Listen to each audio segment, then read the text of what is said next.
Yo, what's going on out there, fight? Well, it's your boy Money back with another one, man, and we talking boxing. Shout out to my brother Will McClady in the building. Be more stand up. I see you the first one in the building, my brother. Showing love, showing love. What's going down, Will? It is.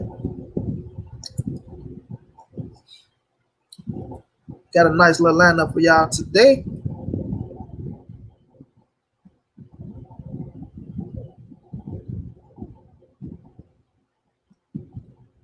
I had a nice little lineup of boxing this past Saturday. And we got another lineup coming this Saturday.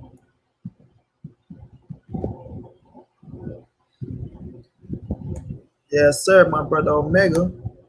Knew he went too far behind, you feel me?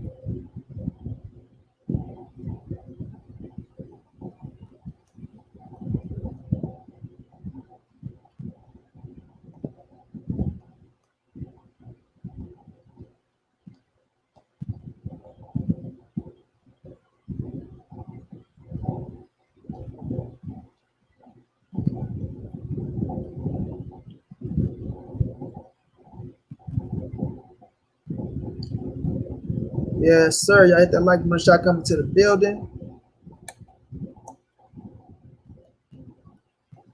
You already know the haters want to beat us here, so they gonna meet us here.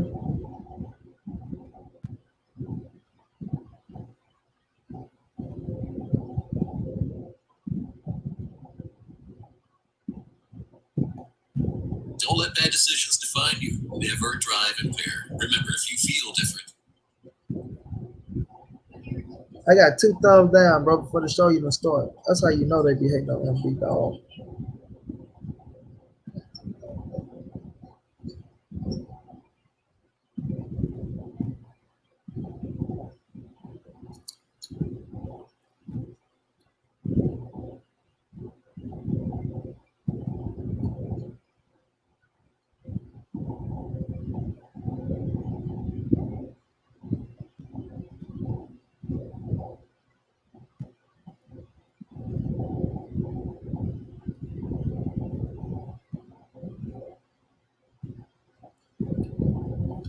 Focus, what's going down, bro? Oh, folks, I know your avatar.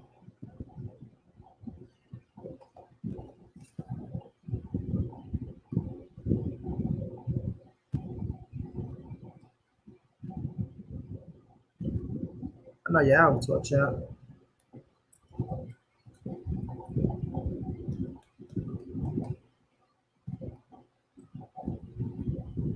Oh, you're aching. Who wants to make it?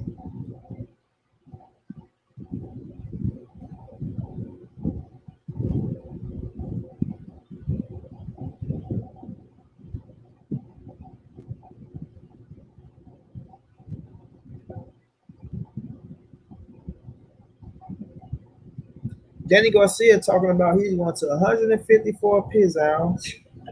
Away from. Oh, yeah. Yep. Like so hot I'm here. kind of stuck. I just need to like cool off and stuff. I want to see that body. I want to see. I love that. Look at that dress. It's a little big, Nick. I know, right? I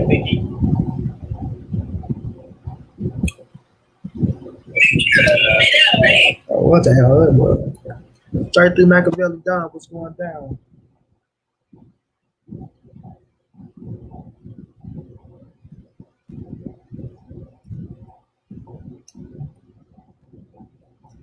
He's a big pick. Yep, it can be a big pick. Ooh. This will let you in a little industry secret. Most neighbor think that stuff in this industry.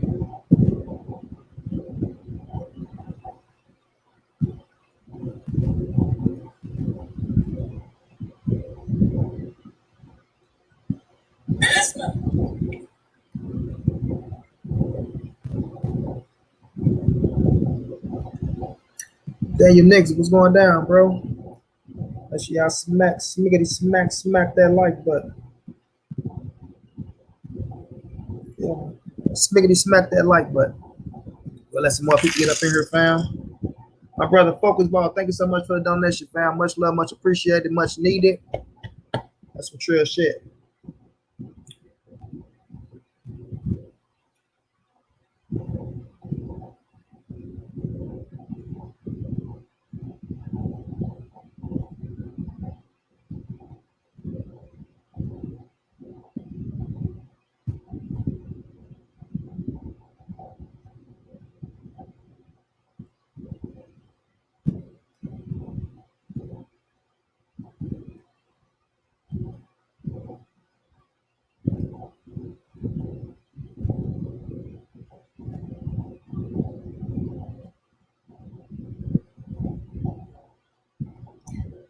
coming, family. I'm coming. We just getting a few little things together before we start cooking. Before we start cooking.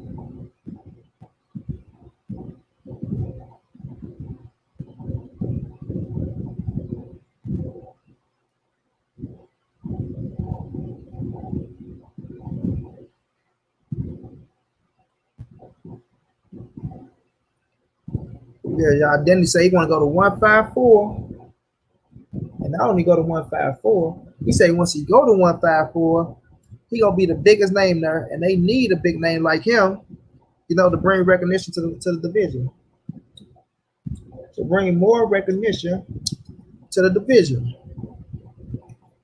Now, do I agree with that? Not really. Not really. You feel me? I don't agree. Like they need you to bring more attention to the division because the division is HOT.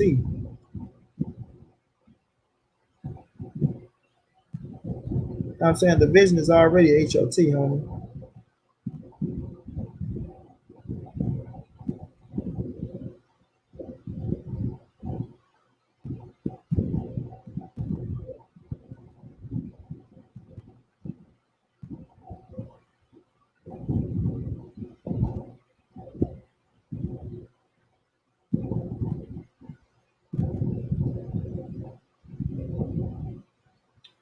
Right? That's one thing we do know. Straight finals is going down, bro. Just drop in, salute, nephew. No doubt, no doubt. Hit that like button for me before you slide on out the Dizzo. Mike Rams, all right, Rams, I write checks. One down. Trent, New Jersey in this thing. Trent, New Jersey in this thing. It's going down. It's going down. Now, it was a cat on Facebook. You know, he wanted to talk about that Turnsburg Crawford situation. I know I welcome everybody with open arms. I welcome everybody with open arms. You know, they all want to challenge me on this situation with Bud and Earl. So we might get to that point again, fellas. So y'all bear with you, Brody, man. But, you know, you can never cook enough people on that topic. You can never cook enough people on the Earl Spence and the Turnsburg Crawford topic. You know what I mean? To reach one and teach one. And we got to touch each one. So for us to, you know, educate these boys one by one, you know, that means we moving one step closer, you know, to some real shit. You know, one huge step for mankind around this motherfucker.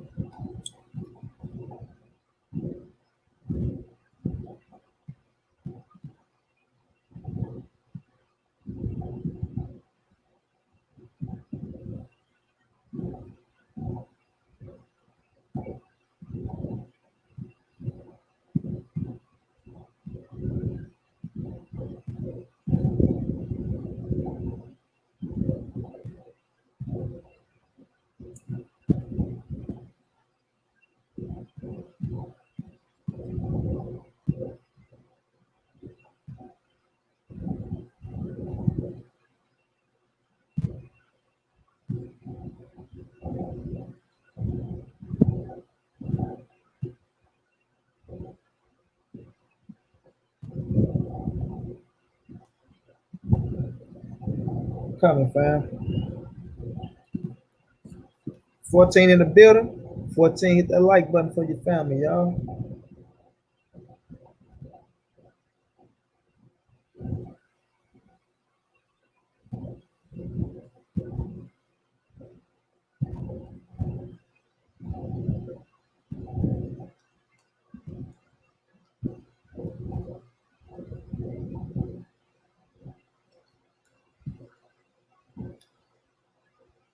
You got mental problems, bro. You're asleep.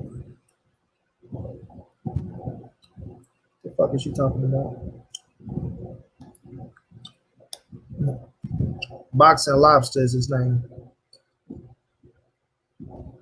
Why the fuck would I be on the live stream sleeping, looking retarded as a motherfucker?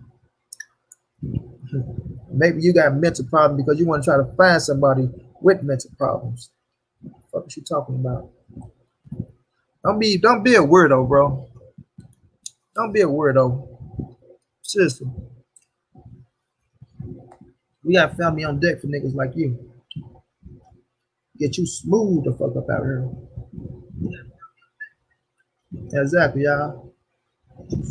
Smooth the fuck up out here.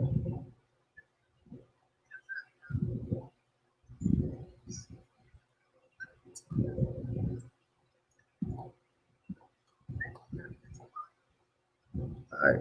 Let's touch on this first, fam. Let's get the cooking. Danny Garcia came out, on Fight Height. If I'm not mistaken, I think it was Fight Height. Said that he want to move to 154 pounds. I know he was talking to Eric Kelly, and I don't know who the other guy was. But Danny say he want to go to 154. He done everything that he wanted to do at 147. You know what I mean? 147. First, he became unified champion at 140. He couldn't become unified at 147, but he was world champion. He fought everybody at 147. That is a fizzy fact besides Turnbull Crawford. You face Sean, you face Keith, you face Earl, right? Could have had a fight with Ugas, right? But nonetheless, you face those top 3 caliber opponents. That's the elite of the elite at the welterweight division. Win, lose, or draw, right? You face those 3 brothers. 2-1 was close. Earl Spence got you. You will admit that was the only loss that you feel like you lost.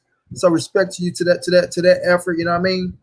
But nonetheless, he wanted to be a 3-division world champion. Now moving up 3 weight classes is normal, right? That ain't nothing that we never seen before. It ain't at the ballpark like you reaching for greatness or some shit like that. Like that's right in your alley. It's right in your alley. Well, Danny is gonna come down to the height and reach. He might got the bill to be 154 pounder because, like I said, at 147, that Sean Porter fight set it all for me. Sean Porter couldn't bully Danny around the ring. He couldn't really move Danny, right? That said a lot to me. That damn, Danny grew into the 147-pound division. Really, really nice. Really nice. Then he banged with Earl. Earl hit him with some hard shit, but he took it. He took it. Keith Thurman hit him with some hard shit, but he took it. See what I'm saying? Thurman did hit him and hurt his ass, but after that, he didn't hit him and hurt him again. Everything he saw coming, everything he took, it didn't rock him, and didn't shake him up. But that was hard shots nonetheless. Now, going to 154, and like you said, boxing is about matchmaking.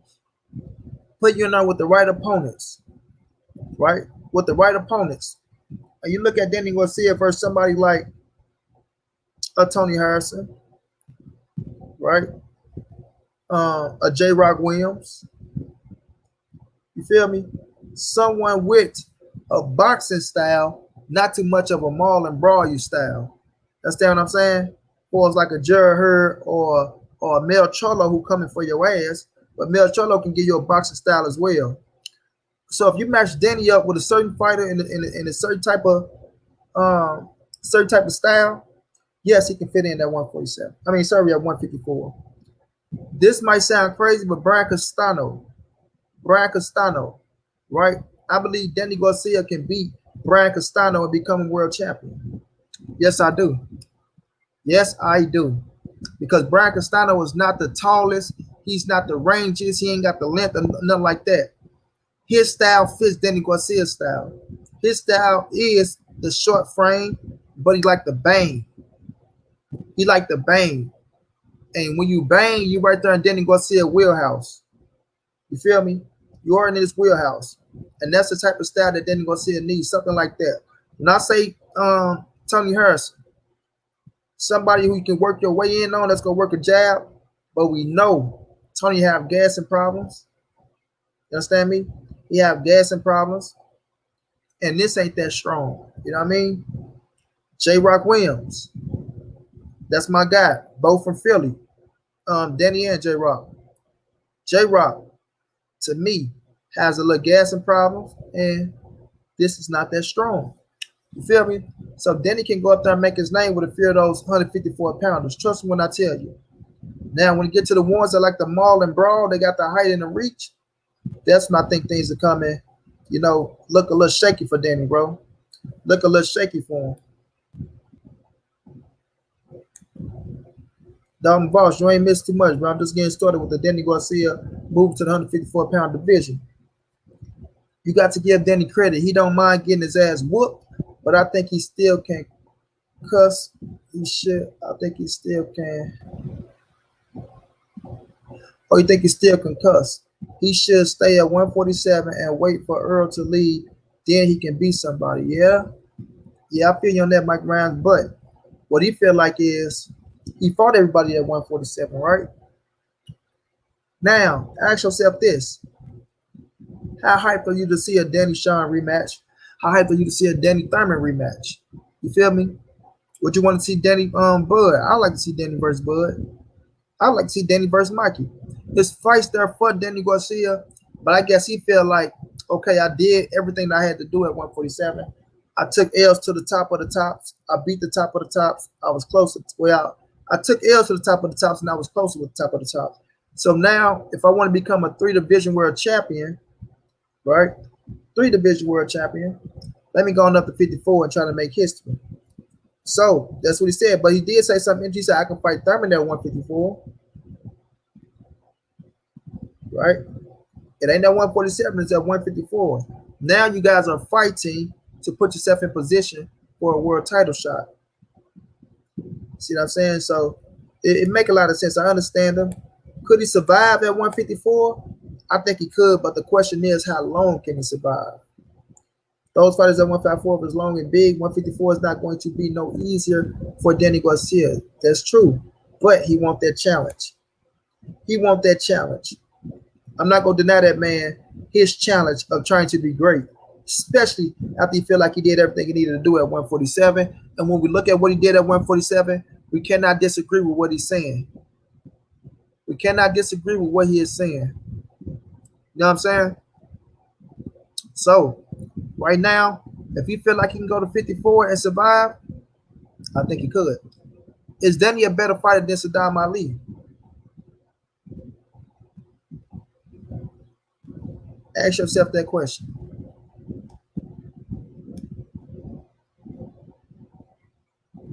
Exactly, Don Vaughn. That's a fact.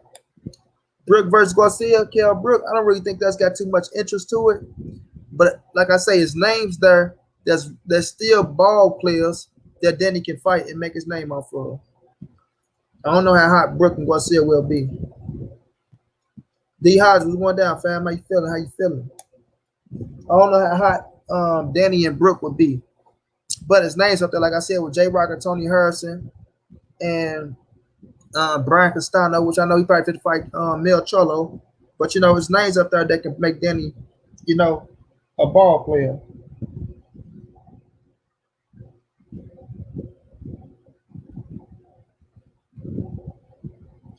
You know what I'm saying? A ball player, bro. So, you got to give him respect. You got to give him respect. If he feel like he can do it, who is us to tell us he can't do it? Let me speak to the gun off, family. 1 second. Who is us to tell Danny that he can't do it? You know what I mean? I think people look at his losses and say, well, you lost to Earl. Well, you lost to Sean. Yeah, you lost to Bud. What the fuck can you do at 154? It's how you lost. You feel me? It ain't that you lose, it's how you lose. Earl Spence is the only fight that we can look at Danny and say that, you know, you took an L and that's a convincing L to us. That's a convincing L to us, right? Some people thought he lost to Mauricio Herrera in Puerto Rico, but still, he got the dub and it was close. You know what I mean? Sean was close. Thurman was close. You know what I mean? So at the end of the day, I'm just gonna wait and see how you know what I'm saying, how he handled himself at 154. You know what I mean? So a lot of people go say he can't do it. They go say this, they go say that, they go doubt the man. You understand? They go doubt the man. But I'm not gonna doubt him. I'm not gonna doubt him. NFL free agency is jumping. Oh, there we go. That's Mark Patrick. Let me drop this link for you, Mark Patrick. I'm not gonna doubt him. You feel me? Because I do feel like he has a shot. He has a shot. And remember, his thing is to become world champion. But things going to get interesting for Danny Garcia is this. If Charlo become undisputed, like I think he will,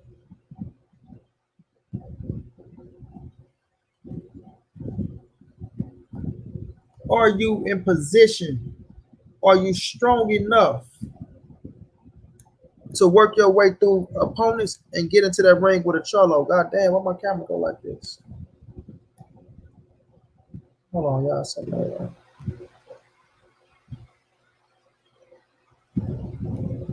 All right, there we go. I respect it for sure. I think Danny Garcia can compete at 154. Depends who he match up with, because Danny still can fight his ass off. I think at 154 he'll be strong. I agree too, Marky Davis.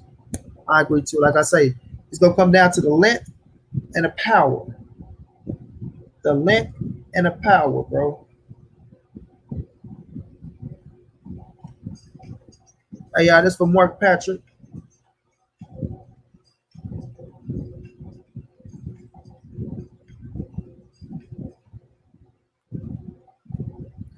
Link drop, Mark.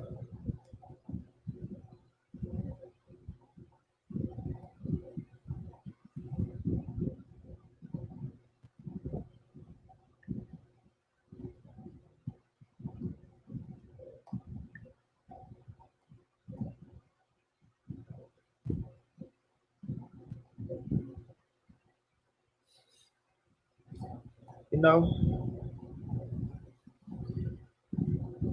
Mark feel different about this Earl Spence and this Bud Crawford situation. We go talk about this, and then we'll get back into the show, because I know y'all, you know, we be doing this back and forth, going back and forth with this Bud and Earl situation.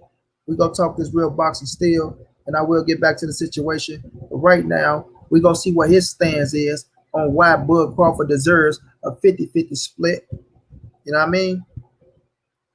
Let's see if he can handle this hot seat. But Danny feel like he can do it. More power to the man. More power to him. I will admit, him going to 54 do bring, you know, more recognition to the division because of who he is and Danny Garcia. But the division is hot, Danny. You know what I'm saying? So don't disrespect them boys as if you're going to be the biggest name to pop up, because it ain't rocking like that. Your name ain't Earl Spence Jr. Your name is Danny Garcia. You do hold weight. I will give you that. You do hold weight. But your name ain't Earl Spence Jr. Even a T-Bud Crawford, if he go up to 54 right now, being, you know, undefeated. Go ahead and cook, money. You know, and my brother, like no other. We can't be stopped now with this bad boy for life.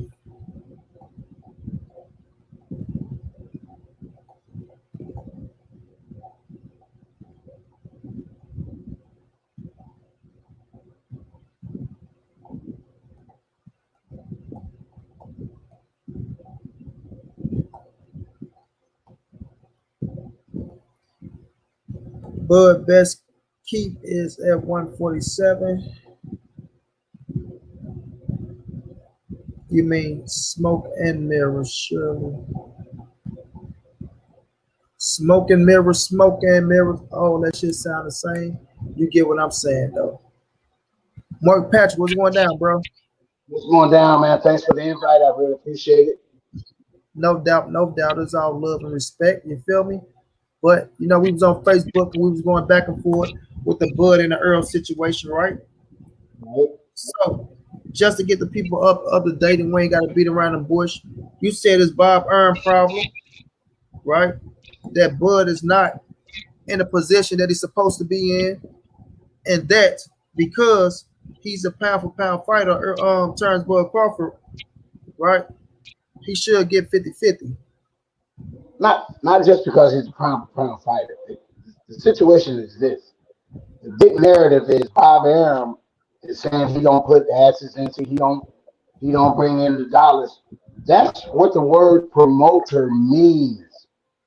Promote him. The last two pay-per-view events, the money Bob Arum put in to get those fights out there, to get that fight built up was ridiculous, negligent. And then the fact of the matter is, he's sitting and walking on see-through ice because he's worried about Crawford leaving. So he puts dirt out on Crawford right off the bat, thinking other promoters are going to shy away, which they're not. But my problem with this is Bud Crawford, Earl Spence, with their investors, have made enough money to live 3 times more comfortable than any human I know. So the fact of the matter is, I'm a boxing fan, just like you are. We should be pushing the narrative that the fight needs to happen.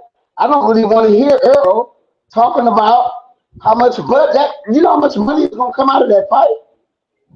That is one of, if not the biggest fight that can happen right now.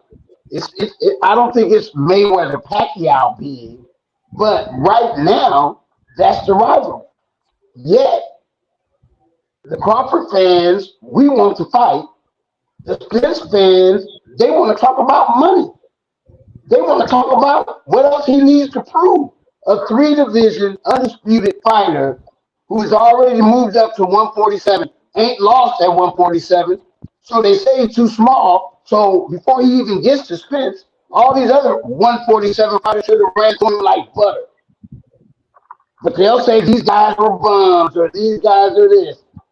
Okay, they become bums and this and that when they get beat. And I'm biased. I'm from Omaha. I've been knowing Terrence since he was young. So I'm biased, but I'm looking at the fact we have forgot to be fans, and we more agents than fans. I'm sitting here on different boxing arguing about how much money these brothers going to make when I want the fight. I want to press the fight. I don't want to hear Earl talking about a 20% difference. I don't care about that. And none of us as fans should care about that. And they also, to me, seems like more and more fans want to tell Crawford who to work for. Well, if you want to fight, you need to go work for Al Haymon. Well, that is bullshit. I don't know what I can say on here, but that's not right. In my opinion. Speak freely, speak plainly. You can say what you want. That's not right in my opinion. That's not right. There's no reason. If he wants to go to Al Haymon, it shouldn't be to get this fight. Fury didn't go to Al Haymon to get the fight with Wilder. It's a joke. If Al Haymon, again, I'm biased, so I'm gonna get talked about. I don't care. I ain't dating none of y'all, so it don't matter. So my point is this: look, if Crawford beats Spence, Al Haymon loses control of the welterweight division. Right now, he got a chokehold on the welterweight division. Al Haymon already got a chokehold on the welterweight division. But now, let me tell you this, bro. You say you bias and things of that nature, so you're looking at things from one side, right? Absolutely. So now, when you look at Earl Spence, you look at Terrence Bud Crawford. I don't give a damn who you got winning the fight, none of that nature. When you look at Earl Spence, and you say you don't want to hear Spence talking about money, this, that, and the third, well, business is a part of boxing, right? It's a part of boxing. So when somebody work their ass off to put themselves in a certain position to earn a certain amount of money, you want what you work your ass off for, right? Now, nobody is this where I think all you Bud fanatics, because I'm a Bud fan, but Bud fanatics go a little bit farther. So I think this where y'all get things misconstrued at. Nobody is disrespecting or overlooking Terrence Bud Crawford achievements and his accolades, bro. Right? Nobody can dispute that. Bud, a 3-division world champion, right? Some people got him number 1 pound for pound. What if you got him number 1? You can't put him no less than top 3. So top 3 pound for pound fight in the world, right? Former undisputed, and he's the current WO champion. Even with all that being said, bro, it ain't translate to dollars, and it's not putting asses in the seats. It's not, right? So when it comes to the business side of this boxing game, it comes to who is putting the asses in the seats and who's bringing in the more revenue. I don't have a problem with Bud and Earl fighting inside the ring. I want the fight. If it can happen next, I want the shit to happen next. But when you look at Earl Spence and you look at Bud, and if Earl give him an offer, even if it's a verbal offer of 60-40, right? Bud should be accepting the 60-40, and not only accepting it quick and bagging Earl Spence ass up in the corner. But when y'all get pissed off at the situation is, y'all think people trying to shit on Turnbull Crawford and take away what he's achieved. And that's not the point, bro. The point is, if you want to see the fight, business has to happen first. It has to happen first. Nobody can tell Bud Crawford what to take. But the facts remain out there that what we see with our own two eyes, one man, right, is putting in heavy work at the welterweight division. One man is pulling in more revenue than the other man. One man has the bigger fan base than the other man. That's a known fact. Last time I checked, all those accolades check the box of the A side. And not only check the box of the A side, Earl Spence is sending the offer because we know Bob Ehrman is not sending no offer to Earl Spence. So if Earl Spence is sending the offer, bro, and he say 60-40, right, which is very, very credible in my opinion, in my eyes, and a lot of other people's opinion, Bud should just accept the shit. And for all of the people that want to see the fights, including yourself, y'all should be on record trying to tell Bud to accept the 40% to get this fucking fight going. Now, Bud getting out. Wait a minute, hold on. Now, Bud getting out with his ass, he can demand what he want after that. But when you're looking at the situation, just because Bud, he achieved more accolades, that shit don't mean you get 50-50 in the money. Because it's what you're doing for me lately and what's going on now. How much revenue are you bringing to the table? And when we look at the situation, we see Earl Spence is bringing more revenue to the table, bro. So, of course, nobody's going to cut their pocket short. None of that. Now, y'all might not like the way Earl Spence is going about the shit. Bud might not like the way he's going about the shit. But both sides has been talking shit about each other. So emotions and feelings got to get taken away from the shit. And business still going to have to get done. And at the end of the day, bro, right now as we look at this shit, it's not a 50-50 fight financially. 50-50 in the ring, okay, I get it. I got it as 50-50 in the ring. For us business size, it's not 50-50 at all, brother. It's not 50-50 at all because Earl Spence he's generating more, right? He's a hotter fighter than Bud right now. That's a fact. Bud is hot. Don't take none away from him. But Earl Spence is the hotter fighter right now, right? He's the unified champion. You can't disregard that. And the offer is a very credible offer. So I don't see what's really the problem is, bro. Like people should be telling Bud to accept the 40 and let's get this shit on the road. But go ahead, family. There is no problem. Here's a man who has accomplished way more. Not just a little bit more. Not just a little bit more. I'm not just talking about accolades now. I'm talking about boxing. Period. Legacy matters. Legacy matters. Okay, legacy matters. Now Earl Spence is the unified welterweight champion. Then what else? He got that after they kept him on hold for as long as they did to keep him out of that situation. Now he's a unified welterweight champion. Okay, that's great. This man that went from division to division, from 130 up to where this man is now and holds the belt. Number two, legacy matters. If they stop fighting right now, Earl ain't going to the Hall of Fame. You don't know that. I know it. You don't know that. No. See, and the things you say, I can say the same thing, money. Okay, I understand. In my opinion, in my humble opinion, I think Earl is I think he's been a pound for pound fighter long time ago, way back. I also think at this point he won't go to the Hall of Fame. He hasn't accomplished enough to go. He doesn't have the accolades that Marvin have. You keep saying that doesn't matter. It may not at this point, right now in this situation, but it does when you accomplish those accolades and you're not taking those 40%. Period, because of where you see you are. Number two, the fan base. You're extremely right. You're very credible. Being from Texas or Tyler, Texas, or a suburb of Dallas, whatever, you're going to obviously have a large family if you're a halfway decent fighter. And Earl is an exceptional fighter. Big to Crawford to be where he is from Omaha, Nebraska, when North Omaha is predominantly black. So from North Omaha, Nebraska, not even all Omaha, for him to be where he is, he's not taking 40%. For him to even be on the list, on the map, involved in this type of situation from a city and a state that don't produce athletes in this type of area, in this type of sport. We produce football players. We produce, there's a couple basketball players out of Creighton and places like that. But boxing, now you can go to Dallas and find a lot of bad guys in Dallas. There's a lot of bad fighters in Texas. There's not that many in Nebraska. So I understand your dollars and cents point, but that's why I started this whole thing off with. I'm not saying what you said don't make sense. I'm saying this. We as the fans, they both got enough money. I don't care about that no more. You know what I'm saying? If that's the case, there was an offer out there, 64, go to the winner. Nobody wanted it. What did that happen? I'm gonna say this. And I don't know if you ever heard about that offer, but what offer was that?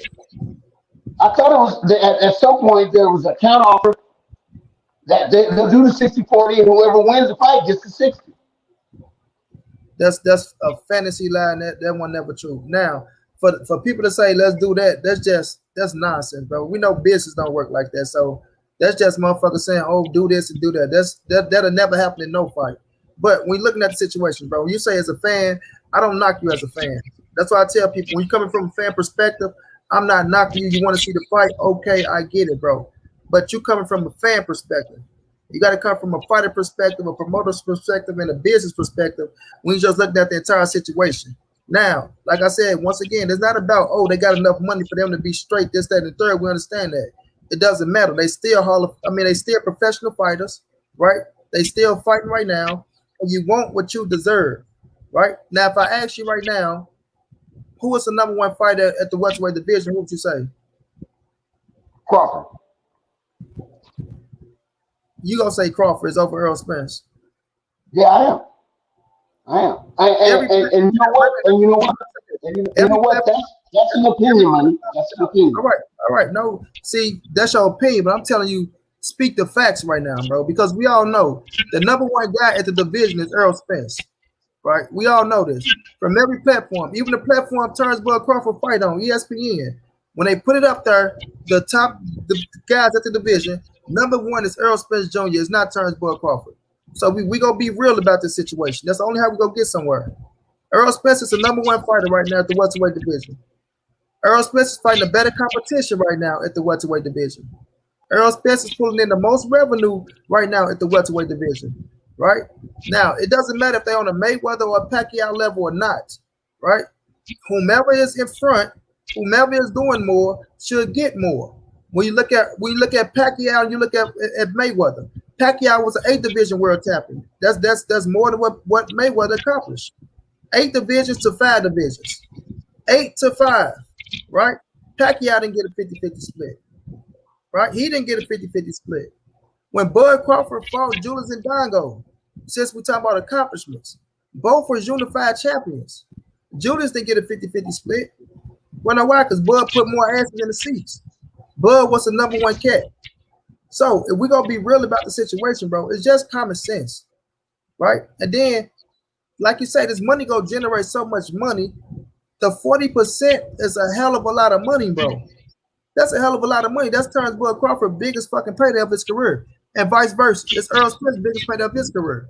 But the thing is, Earl Spence has 2 more divisions to go conquer and arguably fight somebody else to outdo what he made against Bud Crawford. Bud Crawford don't have that luxury, bro. He don't. Bud is going to max out at 147. He can say he can go to 154, right? And he could do that. But we all know his max out level, like right now, 3 divisions, is at 147 pounds. Yes, we talk about the accolades. Okay, if we want to keep talking about fucking the Hall of Fame division, the Hall of Fame, okay, he's a Hall of Famer, hands down like 630. We can't deny that neither. So now you should be thinking about filling up your coffers and getting as much money as you could for generational wealth. So if you're gonna sit up here and let this shit fuck with your ego, right? because we all know what it is. It's just an ego situation on both ends. That's why I said he's going by what he's accomplished in the sport, not by that's what I'm looking at. Yeah, so it's what he's accomplished in sports. But like I tell you, bro, don't translate to dollars. It's not because you got to remember he was unified champion. He was the 3-division world champion. He was the undisputed world champion. He was the current WO champion when he fought Amir Khan on pay-per-view, and it didn't translate because if all those things matter, when he fought Amir Khan, the pay-per-view numbers would have did more than 150,000. They'd at least been at motherfucker 400,000, right? So you know what? The Amir Khan fight wasn't even advertised, and you know it. That's not my problem. Listen, that's my, the things is. I got back to what. Yeah. So him being Bud Crawford and these accolades that we're talking about doesn't matter if it was promoted right or not. Him being Bud Crawford, by him having all these accolades, if it's translated to dollars, right, then the pay-per-view numbers would have still been more than 150,000. Just off of accolades, and since we say he deserved 50-50 against Earl Spence, right? Because of the accolades. When you from Nebraska and you ain't been promoted worth a damn versus a fighter from the great state of Texas where I live, it goes that way. It goes that way. I mean, but you can't put that on Earl Spence. You can't put that on Earl Spence. You got to put it on. He's not a fantastic. You don't enjoy watching him fight. We both know you enjoy. I enjoy watching him fight. You enjoy watching him fight. Listen. I enjoy watching the fight, and I even pay for his pay-per-views. That's my thing. But my thing is this. If the reason that he deserved 50-50 is because of his accolades and everything he's doing, as you say, okay, he's going off of what he's done, what he's accomplished. He was accomplished, all those things he accomplished when he fought Amir Khan. And the pay-per-view numbers didn't add up, bro. So all I'm saying is when we look at the business side is not 50-50. It's not. And it's going to be on for Bud. It's going to be for people that root for Bud like you yourself, right? To put the emotions to the side and be real about the situation and say, you know what, Bud, these people got a point with this 60-40 shit. What if it's a bluff or not? Call his ass out on the 60-40. And now check this out. If Earl was to go get another third scrap, so now he's holding on to 3 scraps if he was to beat Ugas, right? Allegedly. Assuming he do, right? Now the 60-40 is even more credible, right? But that's why Bud should be calling his bluff and locking his ass into the 60-40. That way he won't have nowhere else to go. Even if he grabbed a third scrap and Bud was to beat whomever he beat before he gets to Earl Spence, right? So we got to take everything into consideration. You can't just look at one thing one way because Earl Spence has been working his ass off and been on. Look, 3 pay-per-views back to back, going on his 4th argument against Ugas. That shit stands for something. It stands for something. What are you doing for me now, bro? And we know right now, Bud at 147 ain't been generating or pulling in the money Earl Spence been pulling in, nor has it been fighting the same competition. You can put Bud in the same. You know what? Bud could be a fighter from Los Angeles, California, and none of this will be prevalent. Okay, location makes a difference. It's not Earl's fault. It's not Bud's fault. It's the reality of the matter. I understand his unification status. He has fought in one division. That's the only division he needs fighting in right now. If he wants to go and fight Canelo, fine, stuff like that. But at 147, from Crawford to go from where he was to get to 147 and immediately have the belt, however y'all figure he got it, closed mouth don't get fed. I'm coming from 130 up to 147. I did what I've done. I put my name on the map from Omaha, Nebraska, not from Texas, not from California, not from Nevada, from Nebraska. Yeah, I'm standing on it. I'm standing on mine, and I guess that fight just won't happen right away or at all. You know, and that'll be a shame for us.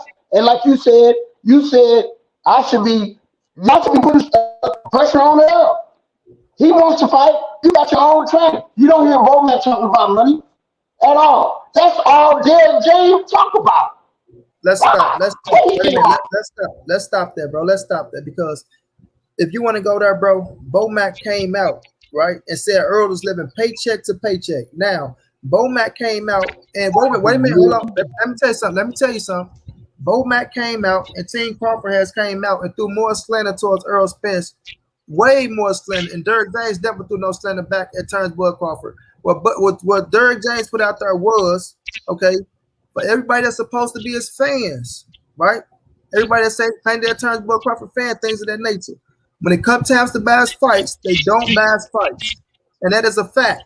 There's no salt, there's no disrespect or none of that shit. Wait a minute. Not once did he say Turnbull Crawford wasn't a good fighter. Not once did he say I don't want to see Earl Spence fight Turnbull Crawford. None of that nature, right? Yeah, he has said that now, man. Now he has said he also has said that Crawford has never fought anyone. If that's how you feel about that situation, that's how you feel, right? But nonetheless, we seen disrespect. I'm talking about real disrespect come from Bo Mack and Team Crawford. I done watched everything rise from the bottom to the top. So now Derrick James finally came out and said something. It's not that Derrick James has been coming out speaking, talking about, oh, Bud Crawford not doing this, not doing that. No, we ain't taking it though. We're gonna stick to the situation, right? But the facts of this, you saying that the fight won't happen and we should be putting pressure on Earl Spence. It's not us putting pressure on Earl Spence that matters, right? The ball is in turns Bud Crawford court.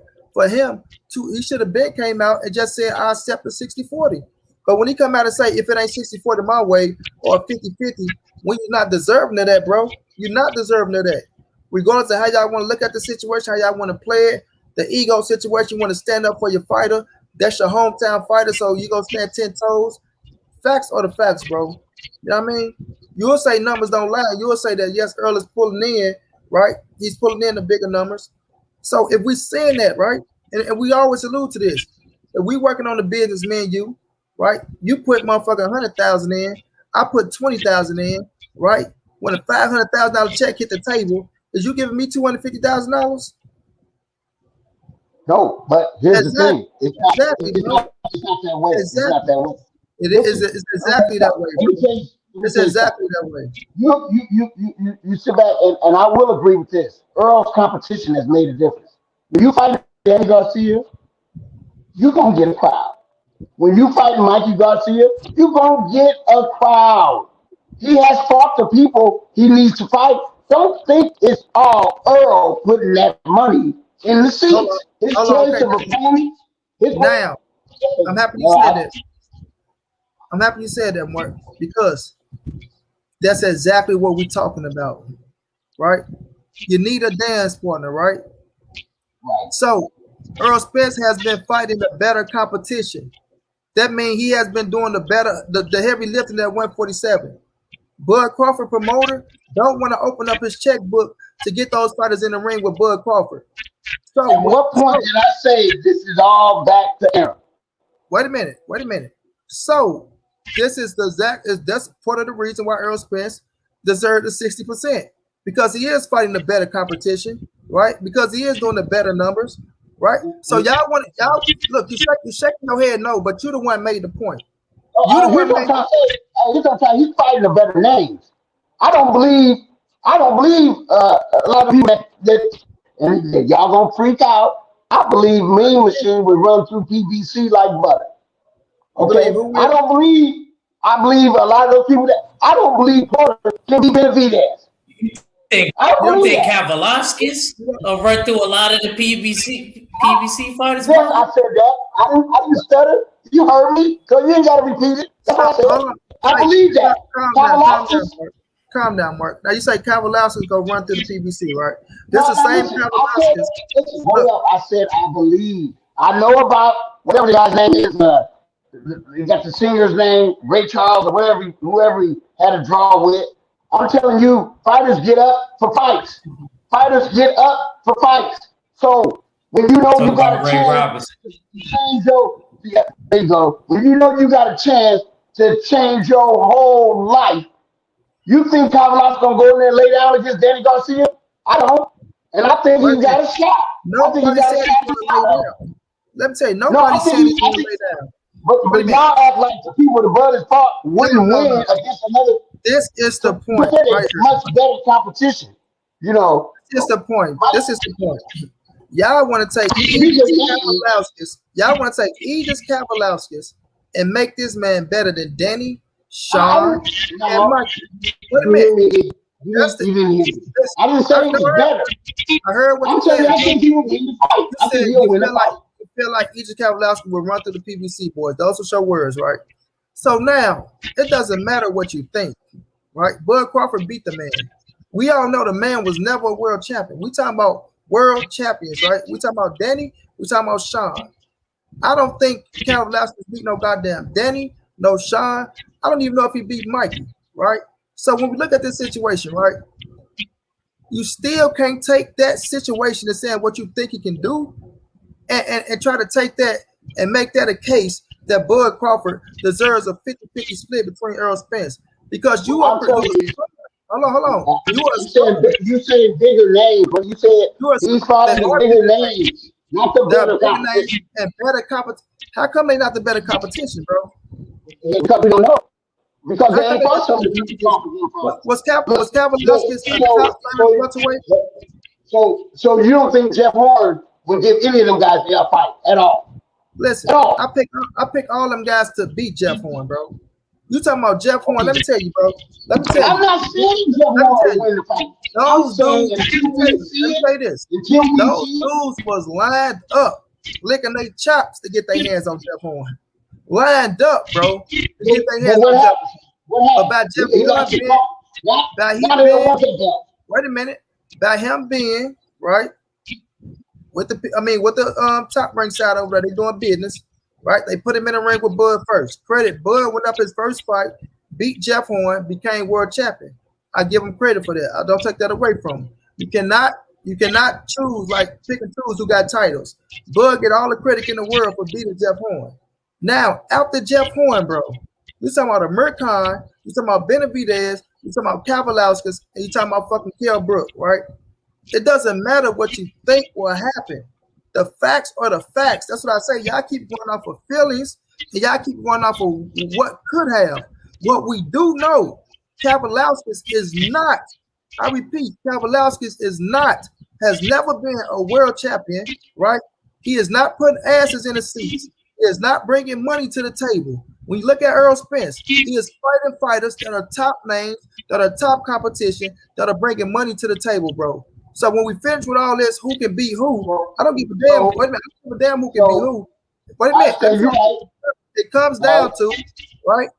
It's come down to putting the asses in the seats and generate the money, bro. And when we're looking at the situation, we saying Errol Spence and his opponents generated money. Bud and his opponents, I ain't gonna say they didn't make no money, but it didn't generate what Errol Spence generated, bro. And that's my only argument is this business side. I got you. So I go right back to who did I say has a chokehold on the welterweight division? And if Crawford get in and knock off one of the PBC belts or knock off anybody of substance, like even Porter, I don't really think that's not to the belt, but if he beats Porter and gets in there, they're gonna lose control of the welterweight division. The money's real good because the fights are being made by one promoter, period. And that ain't fair to all the other welterweights. Number two, you ain't got to work for Al Heyman to get those fights, but he don't want to let go of that welterweight division. So there's all kinds of reasons why 20%, they can't even go 50-50 on this fight. Just for the fans clamoring for fight. They can't even do that. Nah.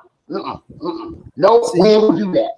You keep talking about the fans. But why was he willing to take a little less for the Pacquiao fight, Mark? Why was he willing to take a little bit less for the Pacquiao fight? Legacy. But it's not legacy when you fighting your peer. It's not legacy when you fighting your peer. This ain't no Pacquiao. As far as on your, everybody wants a Pacquiao on their list. Everybody. But you gotta fight that young dog in your legacy. You know what? If COVID wasn't in play, we're not talking about that Kell Brook fight would have been because the UK fans would have showed up for that. Let me tell you this, Mark. Let me tell you this, Mark. Same with you. let me tell you this, Mark. You say legacy, right? So now we're looking at Earl Spence. And you just said out your own mouth that this is the biggest fight. Earl Spence and Terrence Bud Crawford, right? Out your own mouth. You said this is the biggest fight. So you telling me this is not legacy? You telling me, wait a minute, Bud Crawford came out his own mouth and said on Relentless, yes, I am a Hall of Famer, Andre Ward, but I am yet, right? I am yet to have that marquee fight like Sugar Ray Leonard, Sugar Ray Leonard, Roberto Duran, Tommy Hitman Hearns, Marvin Hagler. I'm yet to have that big time fight, that quality fight. And you got somebody right here named Earl Spence Jr., who everybody know is your marquee fight, who your name's been attached to, like the people like to say, for 3 years in county, right? And there's only really been 1 year realistically for the fight happening. But your name been attached to Earl Spence for the last 3 years. And you gonna tell me you willing to let that go out the door because you don't want to accept 40%, and it's a legacy fight, right? Arguably can be undisputed, depending on if Earl Spence gives you Dennis Ugas and get that scrap for him. Arguably can be undisputed. You telling me that's not legacy? That's not solidifying Terrence Bud Crawford as a Hall of Famer? I didn't say what legacy. I'm telling you, if Errol had a choice, who you think he's gonna take first, Manny or Bud? Why can't Bud do the same thing? It's money. No. He's saying what was no. Let me say this. Go ahead. I ain't gonna stretch. Go ahead. No. I'm listening. I just feel like this. I feel like if either one of those guys, if they say, look, okay, we'll go 50-50, or we'll go 60-40, and you can fight Manny. That 40 is probably going to be bigger than that 50 with Earl. I did say Crawford and Earl is the biggest fight that can be made for me right now. But any fight, especially at 147, with Manny Pacquiao, is going to be pretty much just as big. So, either one of those guys will take Manny first. Yes, that's why they both were chasing Manny, right? They both try to get Manny, right? Manny had the WBA super title. Bud knew if he get his hands on Manny Pacquiao, it's a legacy fight, it's a money fight, it's a pay-per-view fight, and guess what? If you can beat him, you become unified champion. Now you go to the table with Earl Spence, is a 50-50 fight. Earl Spence, no, if I get my hands on Manny Pacquiao, I become 3 scraps, shorty.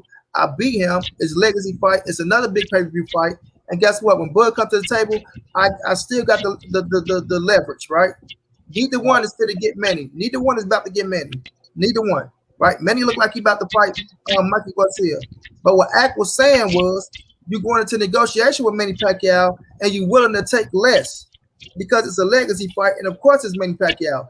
Even Earl Spence been a unified champion. If he would have fought Manny and Manny had the 1 scrap, Earl Spence wasn't getting 50-50 with Manny Pacquiao. You want to know why? Because Manny has more leverage and he put more asses in the seats, right? So now when we're looking at Bud and we're looking at Earl, and y'all looking at Earl, but y'all will not give him his credit for what he has done. Y'all keep saying, wait a minute, hold on, let me finish. Y'all keep looking at what has Bud done. Oh, he's done more than Earl Spence. Yeah, dramatically more. Okay, you can talk about his accolades, but like I told you, them accolades is not putting asses in the seats and it's not translating to dollars. When you look at Earl Spence only being unified champion at the welterweight division, he still made himself a hotter name than Terrence Bud Crawford. He still generate more money than Terrence Bud Crawford, right? He's been on pay-per-view 1, 2, 3 times in a row. Look like it's gonna be 4, and he's the #1 fighter at the welterweight division. That's something we cannot deny if we're being real about the situation. You have to be real about the situation. And with all those things being said, that is enough to put Earl Spence as the A side in the front of Bud to say I deserve a 60-40, an extra 10%, an extra 10%. Because if it was 50-50, you're only giving up an extra 10, and I ain't making like that 10 ain't a lot of fucking money because it's a lot of money with Earl and Bud regardless. But if you're gonna look at that 40 and say that 40 ain't a lot of money, and that boy walking away with you feel me, his biggest payday, then you gotta be crazy, bro. And it's a legacy fight, and you gonna make history taking them on. You making history. You feel me? So at the end of the day, bro, it's still no legit argument, no legit reason of why Bud Crawford deserves 50-50. It's not no legit reason.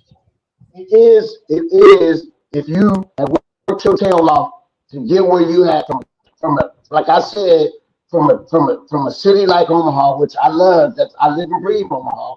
But I'm saying it's a small Midwestern city versus, coming from a state like Texas or something like that, and you out here, and you know, you can either give in, like you said, or you can miss out on all of it. But you know, either way it goes, I think both of them will be fine. And look, but I wanted to talk a little bit more, but I got something I got to handle. So I really appreciate you having me on the show, and I I hope I appreciate can you, bro. meet with you again soon. I hope I can catch up with you again soon. I really appreciate it. No doubt. Subscribe to the And channel, my I bro. didn't get to Appreciate you. meet the other guy. Tell him, can you hear me? What's his name? Yeah, Act. He can hear you. Oh yeah, Okay, Act. Yeah. Salute. thank you, Act. Thank you, Act. I appreciate y'all time. Yeah, no No problem. doubt. No Salute, doubt. bro. So now y'all got the Nebraska point of view, at least my version of it. There'll be somebody else from Omaha that'll discredit me and come up with a whole other one. So on we go, you know. No doubt. No, hey, we dealt with the Nebraska boy. Like I say, we had my dude Drew Mack. Rest in peace to Drew Mack, man. We had plenty of Nebraska boys and plenty of people trying to defend Bud Crawford case for getting 50-50. But just like them, my brother, you failed too. And my brother Act over there is the judge. You feel me? And the gavel will be slammed. But it's all love, man. You're welcome anytime, man. Make sure you subscribe to the channel, bro. I did already. I got you. I hit the like button, subscribe, and I hope everybody else does too. It was really fun. I appreciate you, man. I appreciate you. Deuces. Yep. Act, what's going down, my brother? What's going down, bro? I just heard you cooking or whatever. I seen you had the links open. I was like, let me hop on real quick for a couple minutes. You know what I mean? I ain't cook with you for a sec. You know what I mean? But like I said, even with that being said, I feel like the argument is always Bud's accolades and stuff like that. Like I said, it's like, what have you done for me lately? So if we taking that into consideration, then what Earl Spence is doing right now, even with like his numbers, like they said, he even outdid Canelo last fight. So like he's just, and this is in the pandemic. So my whole thing is, you know what I mean, even outside of the numbers, his resume as far as the welterweight, I don't think Terrence Crawford resume could even compete. I don't even think that we should even be talking about something like that. But my whole thing is this: how could you say that Manny Pacquiao is a legacy fight and Earl Spence isn't a legacy fight? That's like an oxymoron to me. They both are legacy fights. Yeah, one is a different type of legacy fight. One is a more passing of the torch type of legacy fight in Manny Pacquiao. That's like an age versus youth. You know what I mean? Bump him off. Now I'm the new, you know, new dude, basically. You know what I mean? That's what that is. Now, as far as Earl Spence and Terrence Crawford, that's a completely different type of legacy fight. That's peers. That's something you go to old age with and you tell your kids and shit about, like, oh yeah, remember when I fought him? That's the type of fights that you talk about for life because y'all both are around the same age and stuff like that. Like I said, there's different type of legacy type of fight. And if you ask me, that one's more important because 9 times out of 10, that dude's going to grow old like I'm going to grow old if he's around my age bracket. So to me, that fight is a little bit more important to me as a fighter because he'll be around. Not saying that the OG Pacquiao ain't going to be around. Pacquiao take care of himself. I can't find no great for a 40-year-old dude, son. Pacquiao really be running. He be having his little crew run with him. He always training. When a fight is ready, he's really locked in. He's a good example. But my whole thing is this. Like, he been around for a while, man. I think he gonna get the right one, and eventually it's gonna catch up. That's a fact, bro. Everything you hit on the head was all facts. You fight Manny Pacquiao, it's the old legacy, it's the old young gun, like you say. It's kind of the passing of the guards. You feel me? Like this who's been running, you know, should have been top ranked for so long, right? Now I come in, I'm the big dog. But when we talking about Earl Spence Jr., that's your legacy fight. That's, you know what I mean, of your era. That's what you gonna remember. Like his kids probably don't remember Pacquiao. You know what I mean? But they gonna remember Earl Spence. You feel me? Your name been linked to Earl Spence for so long, as people want to say. You feel me? And I have no problem with people picking Bud Crawford to win a fight. I don't give a fuck if you got Bud winning in the first round, 10-second knockout, or none of that shit. That ain't my problem. My problem goes along when they try to discredit Errol Spence and what he's done, but they try to big up Bud Crawford and what he's done. They want to continue to talk about accolades. And we know accolades ain't putting asses in the seats. You feel me? It's just not. It's just not, bro. Everything you've done at 30 and 40, it ain't mattering at 147. You know what I mean? Yes, it's gonna matter on the pound for pound list. That's what you're talking about. That's when everything you've done can overall and boost your legacy up and put you on top. But at the 147-pound division is what have you done for me lately? What have you done for me lately? And lately, like we say, since you won a title, right? Since you won a title, you have not fought a top 5 welterweight. Even Jeff Horn wasn't a top 5 welterweight when he beat Manny Pacquiao. I think he maxed out at number 7 or some shit, right? But we look at Errol Spence after he won the title. Look at what he did. Look at the opponents he fought, and look at where the opponents at right now that he fought. They still on top. They still on top. You feel me? But you can't find the Mercan act. You can't find Jeff Horn right now. You can't. Jose Benavidez, where is he? I hate how he tricked the fans. He should have got brought to night court for that. Yeah, and Kavalowski Kavalowski, he just had a win, but over who? Over who? Right? So they'll make their own case by saying, well, Errol Spence had better dance partners. He fought the better competition. And that's exactly what we're talking about. But y'all not gonna give him credit for it. But when y'all say he fought the better competition, he got the bigger names, right? Oh, well, he only did that because, right? Ain't no because. He fought the better competition. He pulled in the better numbers, right? And y'all ain't gonna get credit for that shit. They even tell Bud to just accept the 40%. But oh man, y'all want to talk about money. As a fan, like it's we like if it's as we is not fans and we don't want to see the goddamn fight happen. You know what I'm saying? But we not stupid. We're not gonna sit up here and watch no man and get pissed off at no man for wanting what he deserved for his Errol Spence Jr.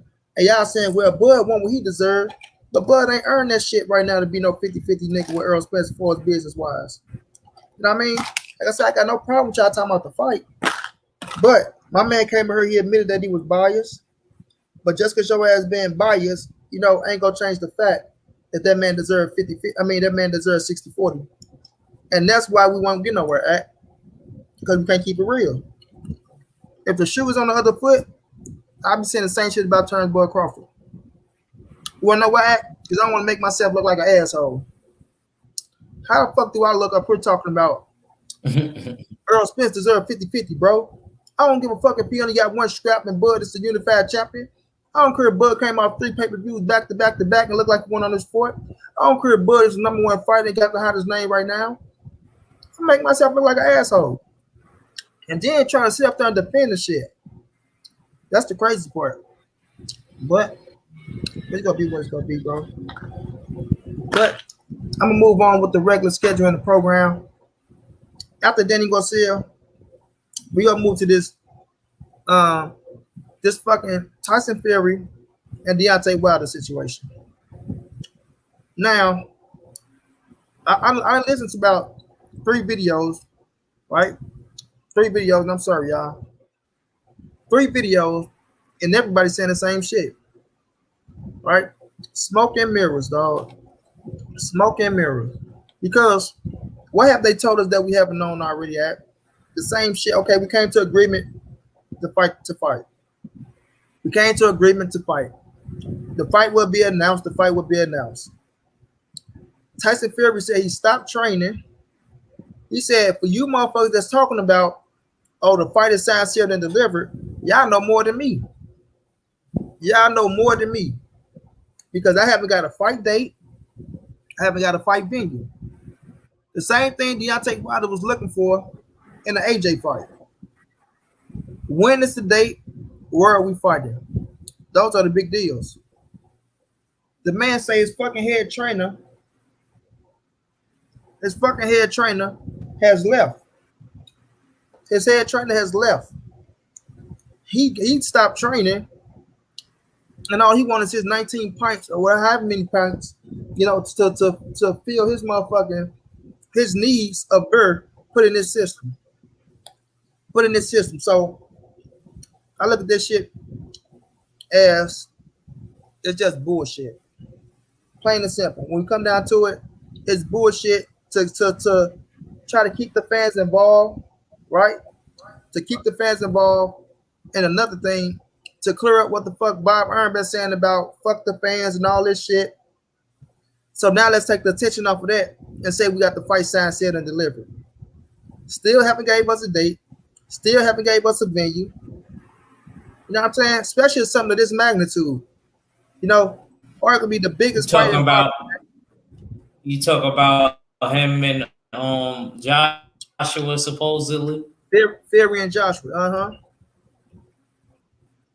So yeah. Well, you know we can never really trust Fury. He could say something is signed or something like that, and you know it may not even necessarily go down.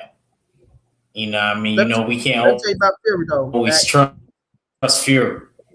You know what I mean? But I do think this. Mm-hmm. It ain't on us trusting him. It's about reading Tyson Fury, bro. Reading him, right? And I know how to read Fury like a book. Fury is dead ass serious. He is dead ass serious, bro. Like if this fight was signed, said, and delivered, it was up and running, he won't be able to have that joy. He won't.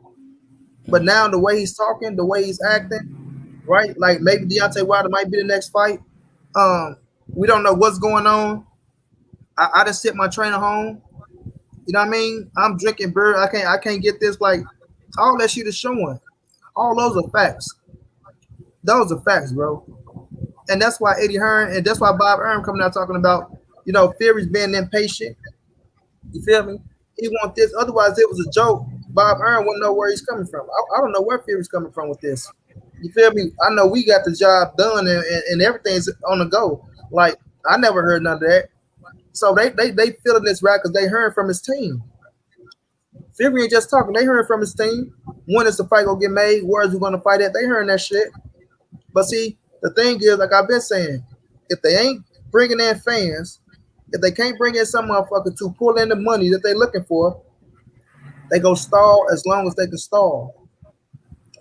They go stall as long as they can stall. Because yes, we might be able to get the money to pay you motherfuckers for us to fight us, but where's our back end money yet for us to promote us? See what I'm saying? So that's what they waiting on. They want that gate. They want them fans. They want that pay-per-view money. They know it's a big ass fight. We know it's a big ass fight. As much as we hate it, we'll be a fool to say that it ain't a big ass fight.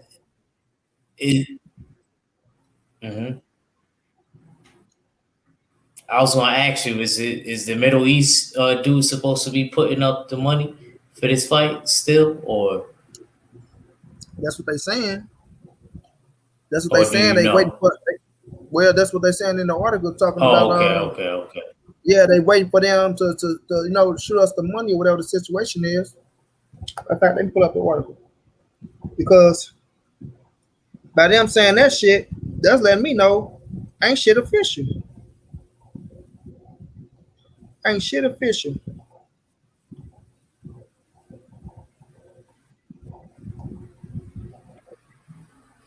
That's why I'm saying don't get me change his mind tomorrow. Because of the situation with Wilder. And he know he a coward and he should honor that. Hell yeah. All right, it says the British rivals have been locked in lengthy negotiation in recent months, but have now finalized terms for the Blockbuster battle with a date and venue to be confirmed. The same thing we've been waiting on, the date and the venue. We've been knew the fight was locked and sealed and signed. That's what they kept telling us. Oh, the date and the venue will be announced next week.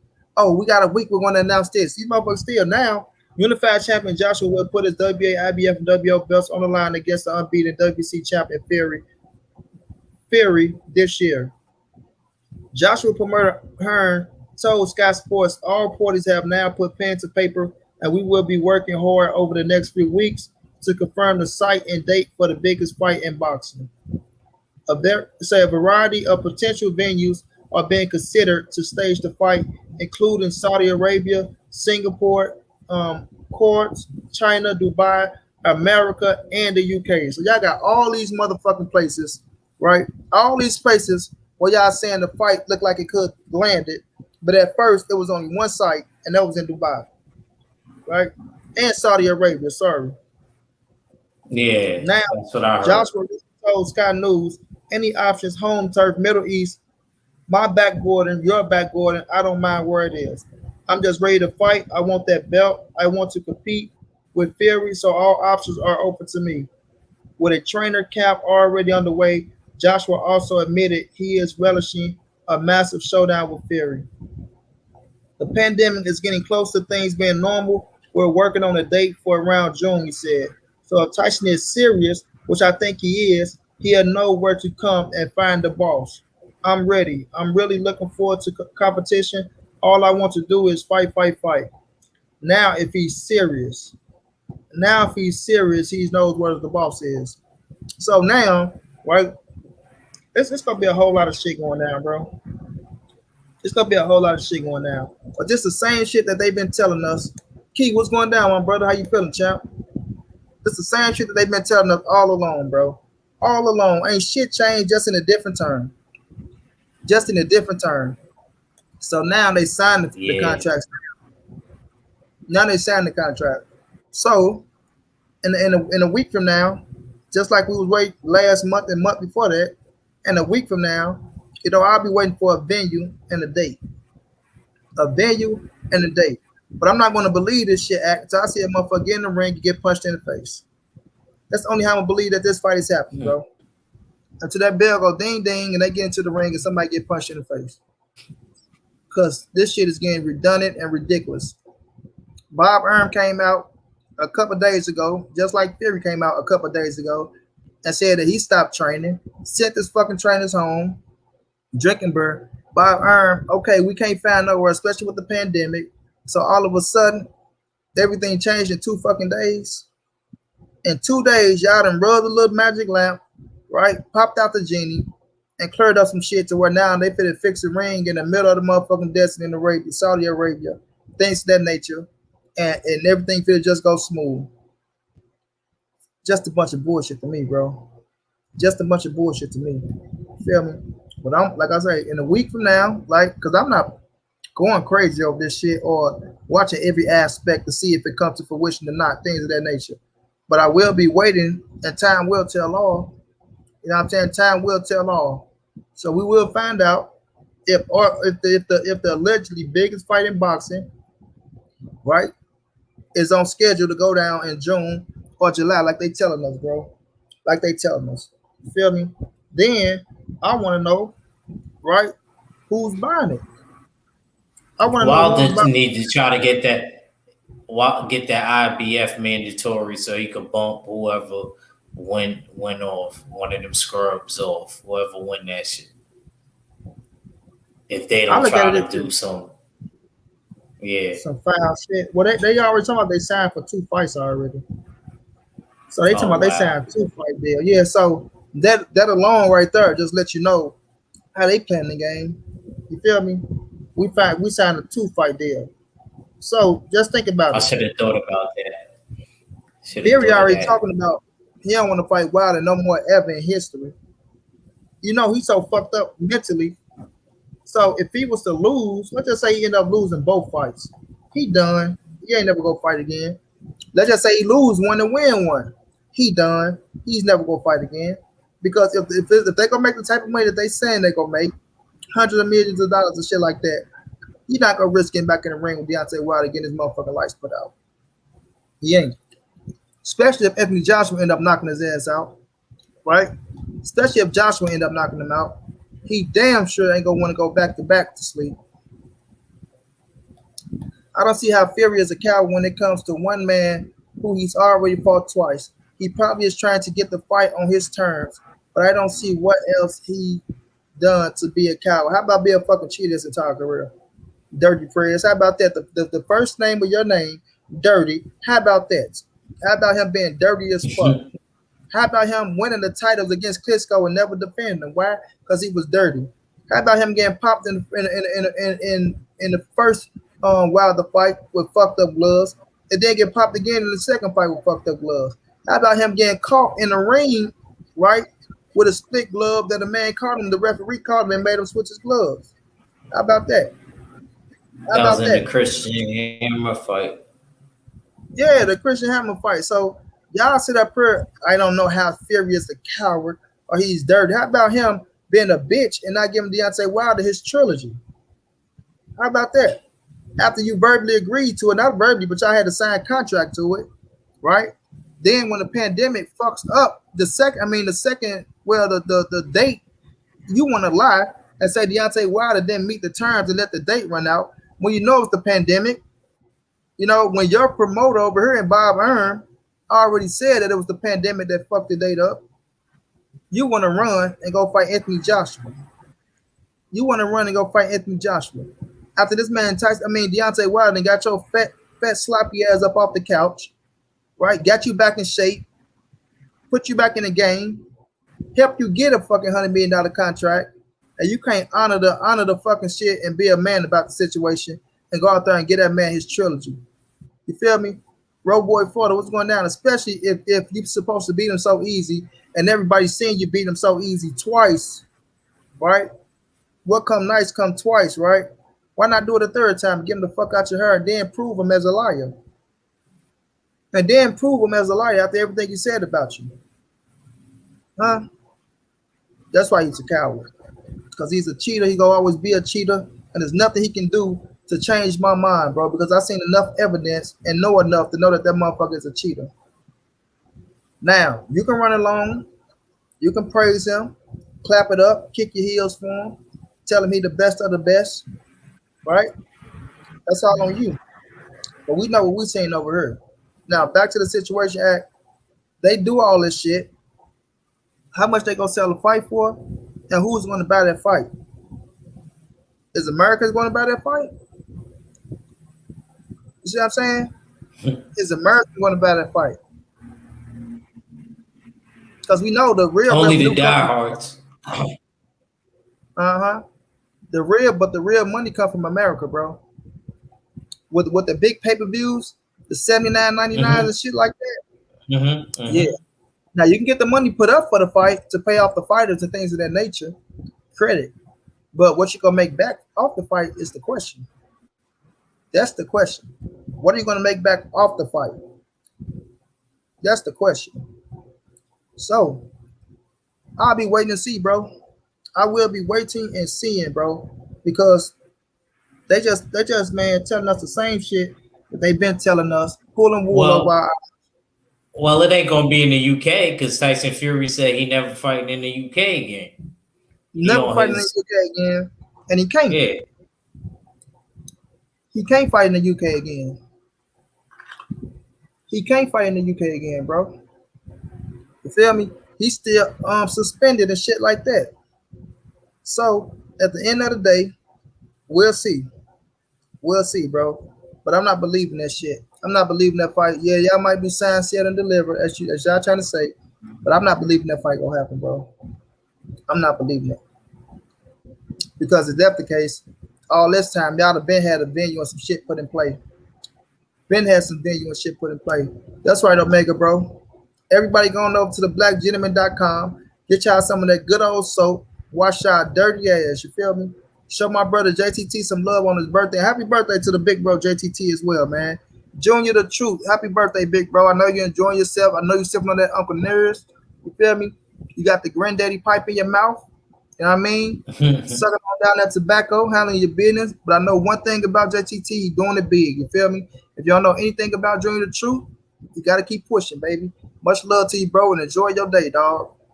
And y'all use code MoneyB314 for 10% off all your purchases. Off your entire purchase, you feel me? Credit to your boy. Now y'all go over there and show some love, man. But yeah, Act, it's just crazy to me though, bro. It's just crazy because we all know the situation that's going on with the heavyweight division. You know, whether people want to believe the glove gates or not, you know what I mean? A lot of people look at Tyson Fury, they want to give him credit, then they want to take it away. Some people, you know, ain't giving them no credit. You got some people just don't give a fuck. Oh man, fuck Wilder. Who cares? He's a crap baby. He deserved to lose.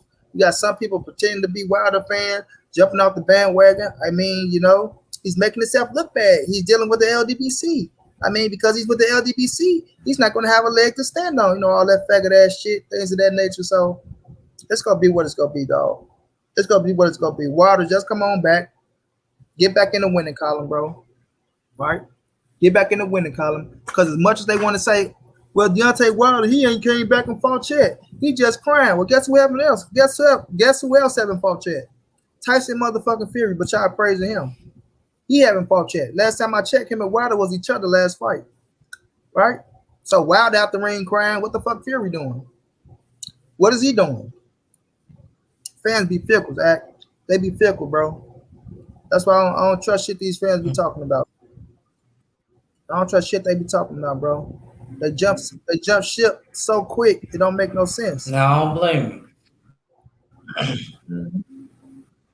Now, I'm gonna move on to this next topic, bro. All Wilder gotta do is get himself a spot. I thought that Mark.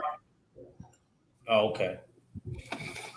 I was gonna say I thought that Martin fight, if it really would have came to fruition, because I know he always be in like IBF rankings and stuff like that. I thought that would have been cool for Wilder. I thought that would have been cool for Wilder or whatever. If he could have got the Charles Martin fight and got an IBF shot. Charles Martin. If that would have been true. If that would have been true, because you know he be in IBF rankings all the time. Because the IBF gonna make their ass fight. That's one thing about the IBF. They're gonna make your ass fight. But I feel like he's still in position though. Either way it go, he gonna be in position in some way, somehow, you know, to get the winner. Whether through mediation, if this shit happen, if he don't get the fight before these motherfuckers get the fight. You know what I'm saying? So I ain't gonna believe these motherfuckers fight until, like I say, I see that bell get rung and they get to throwing punches, bro, because I don't believe shit. None of them motherfuckers is talking about nothing. Because if we go back and listen to Eddie Hearn, he said that he was saying this shit for months ago, that this shit gonna be announced and we should be moving on. We should be at the venue and the date already. Already we should be at the venue and the date. But they don't got shit. They just edging us along. You know what? They probably edging along the fucking the people who try to put the fucking fight on. You know, the people who agreed to put up all the money for the fight. Maybe it's the Arabians, you know, whomever it is, right?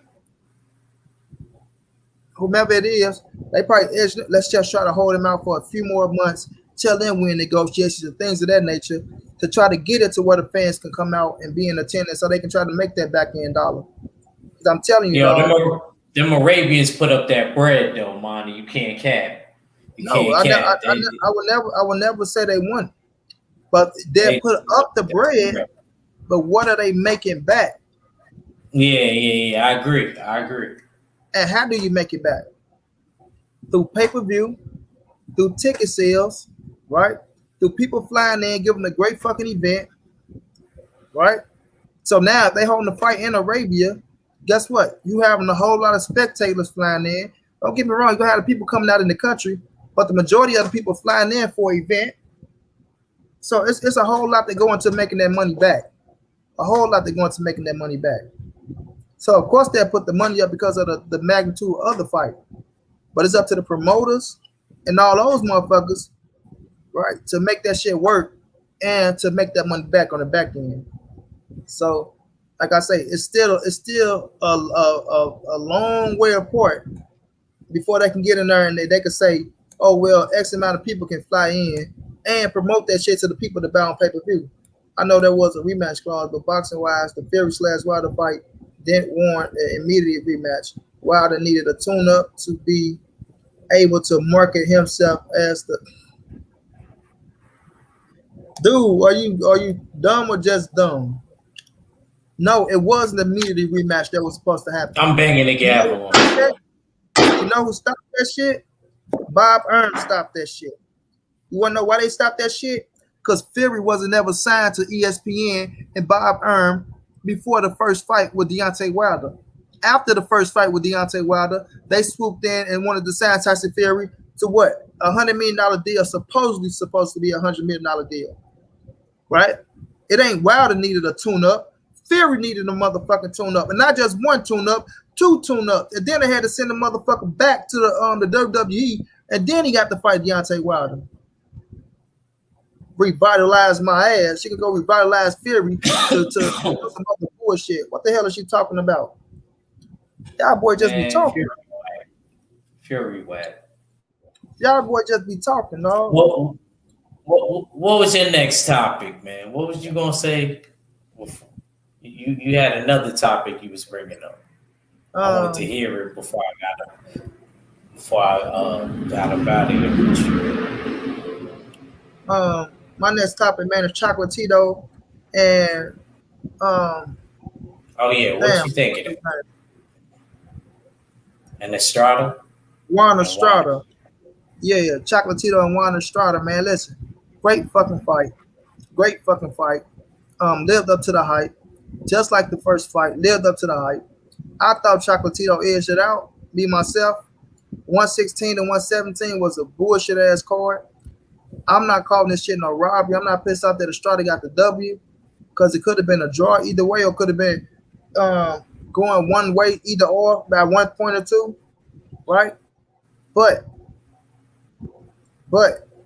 that fucking judge, I'm happy the WBA did what they did to him. I'm happy they did what they did to him, the WBA, right? They need to do that more often. They need to do that more often. You feel me? Crack down on these judges that's putting out these stupid bullshit ass scorecards and trying to, persuade something one way when the shit didn't really go like that. Now, if you had to win about a round or two, nobody can dispute it. Nobody can be pissed off at you. You might say, okay, I felt like that round went to the other fighter. But in the fight itself, it was one hell of a fight. It was a close fucking fight. Close fight, right? And I love to see the trilogy. I know Estrada say he giving Rumble side his fight next, and Chocolatito has to wait. But I would love to see the trilogy, man. I think that fight was that good to have a trilogy, and I think that shit was sell. I think it was sell. You feel me? But in the fight itself, man, it lived up to the hype. That shit lived up to the hype, bro. All the way to the hype. And we cannot deny that. That shit was one hell of a fight. One hell of a fight, bro. And Juan Estrada came back. It was more on the line this time. He was a champion. Chocolatito was a champion in the unification bout. You feel me? And you got to salute Juan Estrada. You got to salute him. I felt like the 12th round, it put Chocolatito up 2 rounds to me. But like I said, I gotta rewatch that fight and see how it really went from the beginning to the end. Because watching it the first time, you miss a lot of shit. You miss a lot of shit. You know what I'm saying? So I'm gonna go back and rewatch that deal. But I did have Chocolatito winning. Right? By 2 rounds. And I'm not pissed off that Estrada got the win. But that scorecard was some bullshit. I don't know what was in the water or what the fuck was up. But we all know that wasn't right. You feel me? And we'll see how they play this out in the future. But hopefully, they make that third fight happen. Because that third fight, it'll be the deciding factor. And it's deserving. But he also lost the Rumble side too. So if you want to go back and fight Visa, and we'll see how that fight turn out. But what's your thoughts on that fight, Ad? I'm not gonna lie, I had Juan winning, only because I remember the first couple rounds. I remember Chocolatito, he took a little bit of time off. He came around in like the 4th round. Then he probably had it to me up until like maybe the 7th, 8th round. Then I seen Estrada coming back. Maybe I think I had the 12th, maybe an even round. I gotta watch it again, but I definitely had Estrada win by a point. Very slightly. I'm not mad at somebody if they have it either way or if it was a draw. It was a very close knit fight. I gotta give them mad credit and respect. It don't look like much has changed since 8 years ago. Mm-hmm. They do look older though, because I watched that fight and I seen, like, especially Estrada.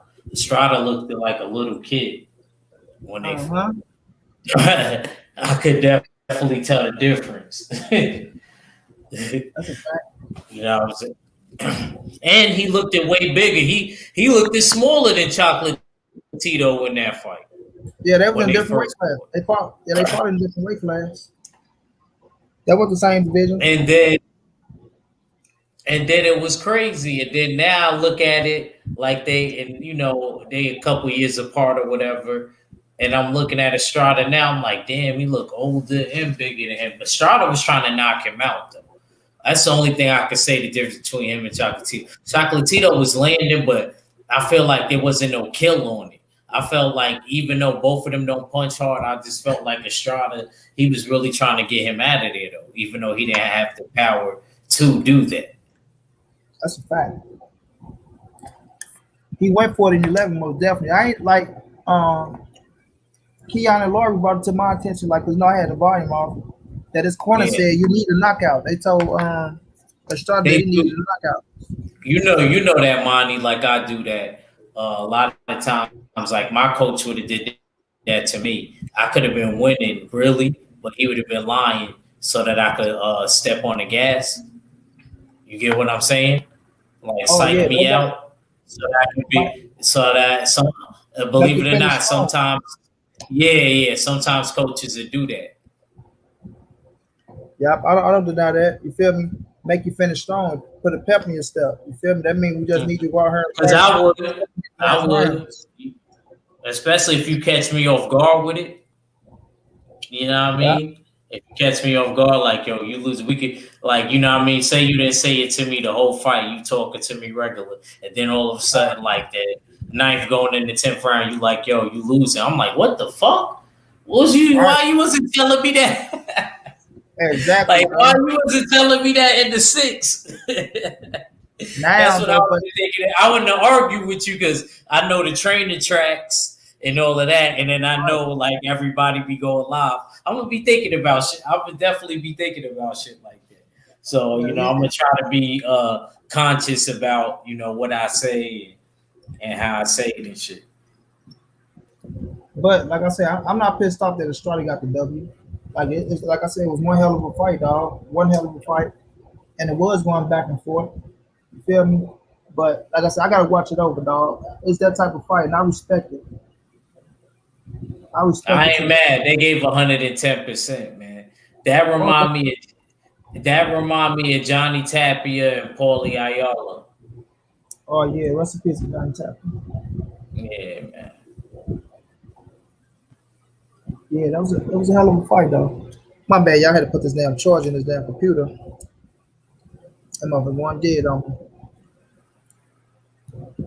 Devon Down says, Monty, it's funny the WBA acted quick, but the WBC said nothing. You think it was because Estrada is Mexican? Well, I don't think that's the place. I just think they seen a hell of a fight, and they knew that was some bullshit. You know what I'm saying? They knew that court was some bullshit, and for that shit to be all the way, you know what I mean? Oh, you saying the WBC? Oh, hell yeah, probably, bro. My bad. I'm listening to what you're saying now. Hell yeah, dog. Because the WBA is Panama and WBC is Mexico. Hell yeah, it is, bro. I bet you we know it 100% true. And but you gotta remember, he was a WBC champion coming into that fight. He wasn't the WBA, so they got more love for Estrada. They're gonna tell us, oh, that's not true.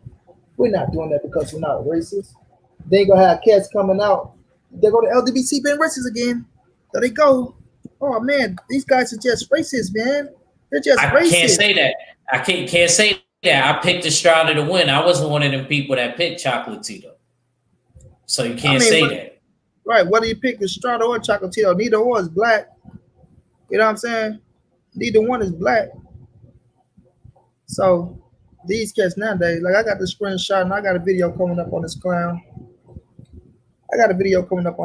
But he had the nerve to say this silly shit to say. That's what I mean, man. Like, this shit is redundant, dog.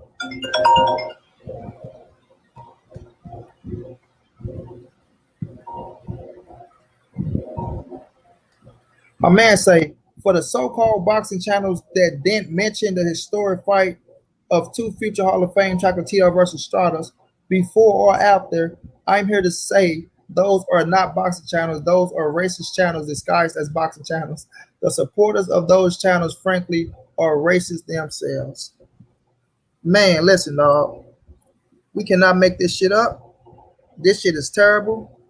The length that some dudes willing to go to push bullshit and propaganda, you know what I mean? To make them look like something that they not. You stupid, silly, dumbass rabbit.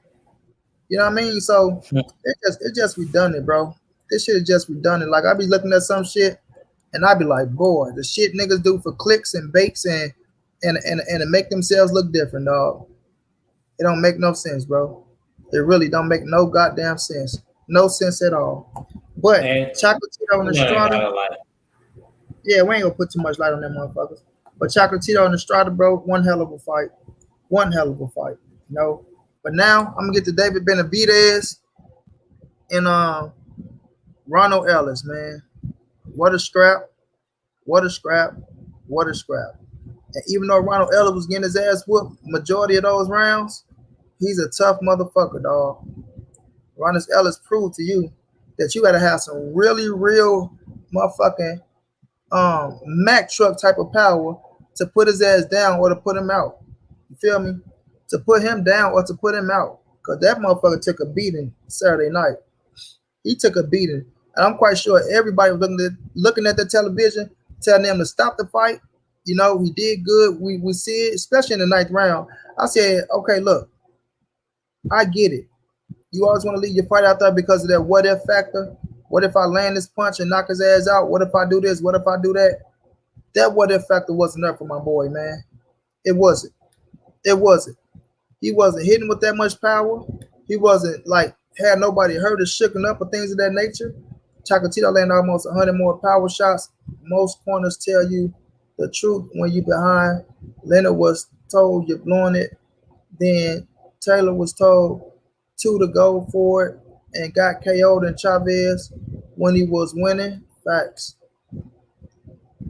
I'm surprised nobody didn't go down in that fight. All them punches they was throwing in there was in crazy shape. Yeah, bro, that's what they do. Omega said, we know to play. Hell yeah. But, bro, you know, he's a tough motherfucker, dog. He's tough. And shouts out to David Benavidez. He went out there. You know, it took us some time to warm up. It took him a little time. But when he heated up, bro, he heated up. When he heated up, he heated up. He went out there and handled his business. You feel me? He went out there and handled his business and put the work in, right? Got to letting the hands go, fast combinations, knocking my man's head left to right, up and down. You feel me? So I give Benavidez all the credit in the world, right? He's the same Benavidez went out there and handled his business. A lot of people looking at that saying, you know, Cholo, he can't beat Canelo, he can't beat Cholo, this and that. He got a damn good shot. He got a damn good shot. Feel me? I ain't taking nothing away from the kid. He got a damn good shot, bro. I ain't even gonna lie. He gonna give a lot of dudes problems, man. He definitely beat Caleb Plant. I don't care what nobody say. I'll put money on that. He gonna stop Caleb Plant. Yep, I gotta beat Caleb Plant as well, bro. I do. You feel me? But Monty, let me jump out of here. Yes, sir. Yes, sir. Yes, sir. I appreciate you, bro. I'm gonna keep listening though. Yes, sir. Yes, sir. I appreciate you, my brother. No problem, man. Salute, man. It's good chopping up with you. Yes, sir. But you know, he did his thing again, and like I do give him a shot. I do give him a shot. You feel me? A lot of people just think that his comfort style, you know, is just he's just a walking zombie. All he do is come forward and throw punches, this and that. Well, you gonna have to hurt that motherfucker. You're gonna have to hurt him. And if you can't hurt David Benavidez, you're in trouble. You're gonna be in some serious trouble, bro. If you cannot hurt David Benavidez, you're going to be in some serious trouble. Because his pressure and his motherfucking his activity work is gonna have your ass going all night. All night. And you better be in good shape. You better be in good shape. You better not come out trying to take a break or trying to take a day off or none of that shit. You better be in excellent fucking shape. Because he gonna walk to your ass the whole night. He's gonna walk to your ass the entire fucking night, right? Until he tire you out and he feel that edge. You know what I'm saying? And if he feel that edge on your ass and you start tiring and you out there, you can't keep up with the pace no more, Dave Benavidez gonna tear your ass up. He gonna tear you up. The kid is young, right? He hungry. He bringing the pressure. And we all know when you fight them hungry lions, you better be ready. You better be ready. And that's how I feel about David Benavidez, bro. I do feel like that about that boy. That boy is coming to try to take your fucking head off. Benavidez a beast, and him versus Cholo is a great fight. I'm riding with Cholo, though, with a strong jab and the footwork. I'm riding with Cholo and Canelo as well, but I'm giving Benavidez a hell of a shot. Ellis took his beating like a man. He didn't quit on the stool like Yurgin did. Exactly, bro. That's what they gave that man belt away for, some goddamn Yurgin. Canelo took that man belt, right? And they gave it away because for Yurgin. On some shit like that. And talking about greatness and all this shit. So we knew to play with that shit already, dog. We already knew what was up. But shouts out to David Benavidez, man. You know what I mean? Shouts out to him. That kid deserves his respect. Let me sip this soda, y'all. A lot of people trying to take his credit away from him, though. You know what I mean? I be peeping people out there, bro. They try to take their kid credit away from him.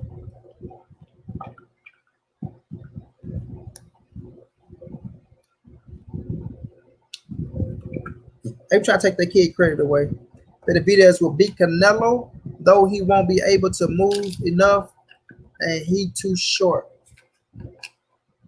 I don't think so. I don't think so. I don't think that's the case at all.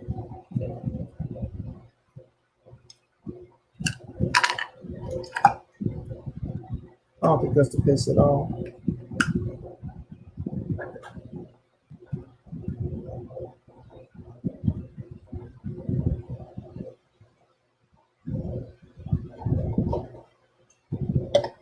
Here I come.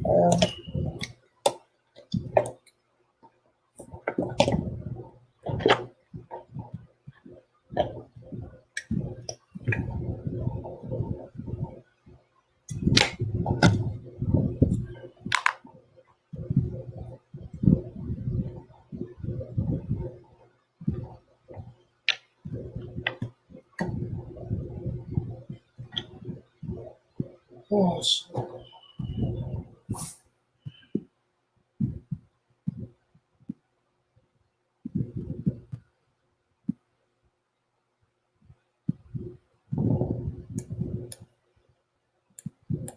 NFL free agency is going crazy. Monty Benavidez got a good shot against Cholo, but I tell you one thing. I better not think he can come forward taking punches against Cholo. I promise you he will get KO like Hurd and Rock. Yeah, he ain't just gonna come forward like that, bro. Like, he gonna fight every fighter different. Every fighter different. Like I say, once you feel the power with somebody, you understand what you can just walk into and what you can't just walk into. You feel me? So I don't think you're just gonna be out there just walking and then going to to knock his motherfucking face off like that, just walking into shit that just seems like it's anything, you know. I know that shit. Lori in here. Lori, what's going down, Queen? Lori, drop the chat. Drop the link. I don't even know if Lori's still in here or not. I see a lot of y'all jumped in, man. I was talking to old boy ass and going back and forth with this motherfucking ass. I'm going down, but you know what I'm saying? So it is what it is, bro, with that situation. I'm gonna say it's Benavidez, though. Like, I do feel like it's fucked up that they gave his scrap away to Canelo like that. You know what I mean? Like, why as soon as he fell, and the scrap gets stripped, his shit gotta go to motherfucking his shit gotta go to Canelo versus fucking Yildirim. But it don't just go to Canelo. You get that man shit too. You put it in a Canelo in a Caleb Smith fight. Y'all go over there and follow Loyalty Promotion in boxing, man. Show some love. Show some love. We got 18 people, 17 minus Lori. If you're over on Facebook, right? First of all, hit the like button before you leave up out of here and click on that link. Go over there and hit that follow button, man. You know what I mean? We gotta look out for each other. Just be respectful. Don't talk no bullshit, and you'll be fine. So, right, you gonna put the belt up against Canelo and Callum Smith. Making Canelo, like I'm telling you, they're trying to make Canelo the undisputed champion. They're trying to make him the undisputed champion. And Suleiman, he damn sure gonna do his best. He damn sure gonna do his best. This motherfucker to make Canelo the franchise champion. Now you want to make him the WBC champion right off the bat. Right off the bat. Haven't done nothing. I ain't gonna say haven't done nothing, but that belt shouldn't have went in a fucking Callum Smith and Canelo favor, bro. I felt like Anthony Durrell and Yurgim should have fought for the title. You understand what I'm saying? If they was the next person's up, Anthony Durrell and Yurgim should have fought for the title, or Anthony Durrell and the guy that he faced should have fought for the goddamn title. That's how that shit should have went. But instead, you want to put it in the Canelo and Callum Smith little sweepstake because you know, hey, if Canelo win, we get a nice piece of check. And I don't even know if they really got a piece of that check from that, but they probably did with their slick ass. Money, like he says, the goal that WBA again giving Canelo the belt. Money, like Keith say, the goal.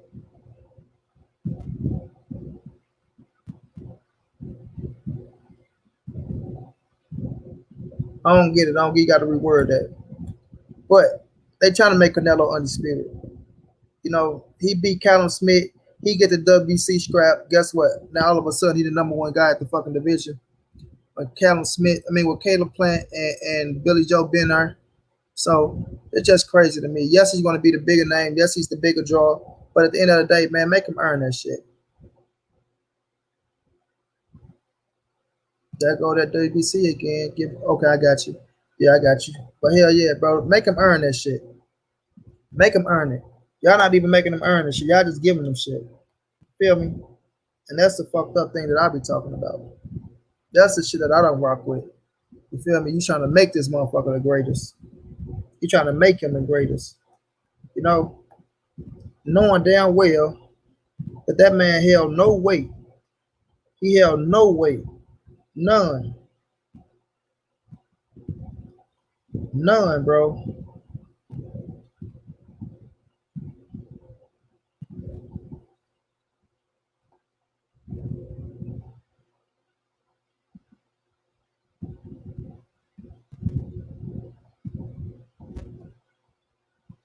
That he wasn't gonna win that goddamn title.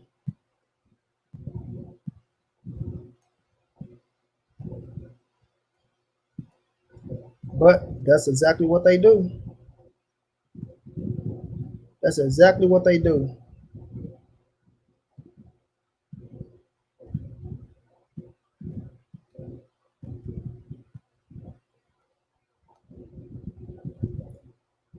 Because they want that man to be in position.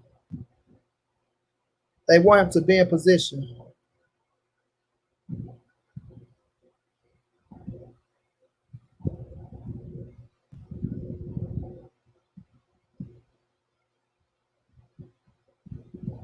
And they talking about Suleiman ain't racist or none of this shit. I ain't gonna call a man racist, but he damn sure for his own.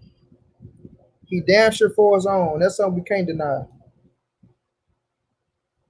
That's something that we can't deny, bro. The man is for his own, bro. And he trying to put them in position. Now Canelo is right there. He get 2 more scraps. He the first fighter to be undisputed at 168 pounds. Not only that, that fighter is a Mexican fighter. He's a Mexican fighter. Now Canelo is not only a 4-division world champion, now he's a fucking undisputed world champion. But that's how they play us, dog. That's how they play us. So we just gotta look at this shit and read between the lines and know what the facts are. Know exactly what the fuck the facts are, you know. But we'll see what happened with David Benavidez, and if he can get a shot at Canelo Alvarez, who say he's not fighting any Mexicans. I'm not fighting any Mexicans. I'm not going to fight my countrymans anymore. I'm cool on that tip, as he would say. Right? He cool on that tip. He don't want to fight his countryman. Oh, I'm good. I'm good. I'm good. You know, I want to big up my countrymen and shit like that. So come on with the bullshit, bro. Come on with the bullshit. Miss us with the bullshit. Miss us with the bullshit, dog. Cause that's all it is bullshit. We know the truth. You know, a couple of them Mexican motherfuckers can give your ass a run for your money. Somebody like a young David Benavidez that wanna fight you. He ain't giving a fuck about all that. Oh, I don't want to fight my countryman shit. David Benavidez want to fight you. You holding on to his scrap. You understand me? You holding on to that man's scrap. And that man want his shit back. He want his shit back. And Suleiman, I don't want to see shit about no, like if Canelo become undisputed, bro, and if that man try to franchise Canelo, and if Canelo accept that franchise title, I'm done with Canelo. I ain't fucking with him no more. I ain't fucking with him no more. Either you just vacate the WBC or you end up fighting one of them top motherfuckers. But if you become undisputed champion, bro, you become undisputed champion of the world and you accept the franchise title, goodbye, Canelo. Goodbye. I ain't dealing with that shit no more. Because I see the play. I see the play. You're not going to keep blocking out all these good-ass fights. Don't get me wrong. I'm giving him respect for Caleb Plant and for motherfucking Caleb Plant and motherfucking Billy Joe Saunders. But we know them young killers out there, them young gunners out there that your ass need to face as well. And if you don't face them young gunners and you go franchise yourself to get away, bro. Hell to the no. Hell to the niggity no, bro.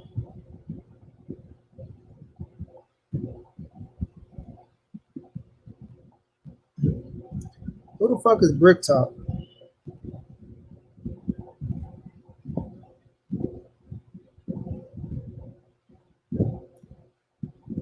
I'm gonna let this come through. I wonder if it's gonna pop up here.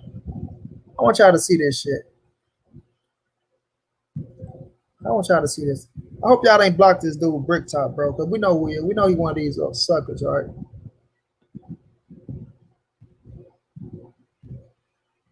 My man say, I be salty every day if I couldn't walk or wipe my own butt. You coming here to watch me. You feel me? You coming here to troll me. Right? On my show. Watch me do my thing.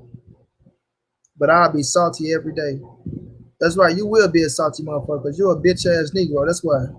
You feel me? You're a bitch ass Negro.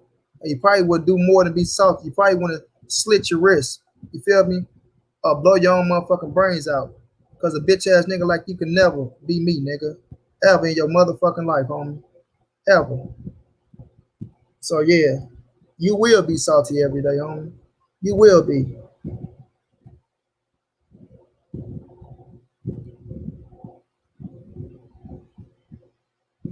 Now, moving on to the next topic, but I want to see David Benavidez get his just due, bro, and get the respect that he deserved, bro, because he deserved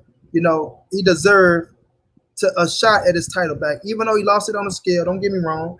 I know a lot of people go, well, you got to blame him. He lost it one time with the cocaine. This time he lost it. You know what I'm saying? He lost it on the scale. He didn't make weight. I get it, right? And I'm not gonna blame nobody for criticizing him on the situation. But if you're still undefeated and it was your title, right? I still think you should have a shot at getting your title back. You should, especially if Canelo become undisputed champion, bro. If he become undisputed champion at 168 pounds, David Benavidez should be in the mix as a mandatory, bro. As a mandatory. You feel me? As a mandatory.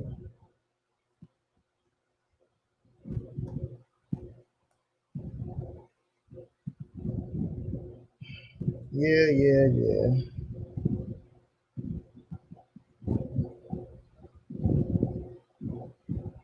Now we get you up out of her, Brick Top. Now we get you up out of it because you ain't nothing but the same cat that was blocked. You come here, you spell cripple with a K, just like the last person we blocked. So you ain't nobody but one of these dudes that got a channel, right? You ain't nobody but one of these dudes that got a channel and can't be a man and show your own fucking face. So enjoy, homie. Now moving on, family. We gonna get to Gary Russell Jr., and Ray Vargas. And I'm gonna shed more light on this for Gary Russell, bro. You know, I'm gonna talk more about Gary Russell. I'm gonna get Gary Russell more shine. But salute to Gary Russell for getting a nice fight. Salute to him for getting a nice fight. You feel me? Ray Vargas, even though he coming up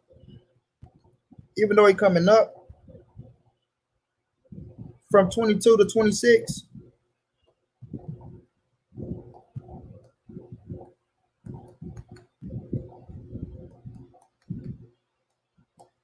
even though he coming up from 22 to 26, he's still a hell of a name. He's an undefeated fighter, and he's a hell of a challenge.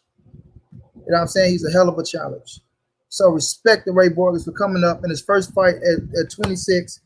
It's motherfucking Gary Russell Jr. Gary Russell Jr. You feel me? Now, Gary got to go out here and put on a performance, as he been doing. Go out here and show that it's different levels, because I do think this fight can do some good things for you, dog. I do. I believe that. I believe this fight for Gary can do good things for Gary, bro. Ray Vargas do have a Mexican fan base behind him. They do stand with him. They rock with him. You know, he's a former champion. He's undefeated. And, you know, Gary haven't had a fight like this in a minute. I do like the King Tug fight. I don't think King Tug is more known than Ray Vargas. You know what I'm saying? I don't think he's more respected than Ray Vargas. You know what I mean? So, Gary going to have to come out here and put on the show. Put on the show.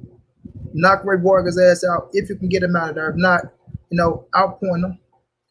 The Charlo versus Benavidez is a war, but Canelo will duck him. We gonna see, champ. We gonna see. Hold on, y'all. We gonna see. You feel me? But you know, Gary would need to come out here and do his thing. You feel me? Do his thing. This is. I ain't gonna say it's a fucking my brother, Mr. Shelton, thank you so much for the donation, my brother. Much love, much appreciated. Mr. Shelton say, you already know, bro.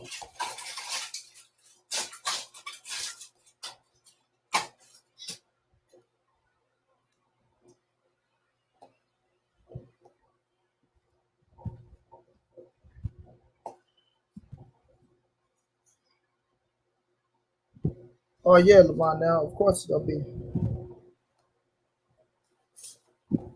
Fuck the Mr. Shelton, you already know, bro. We know, but we know who he is, though, bro.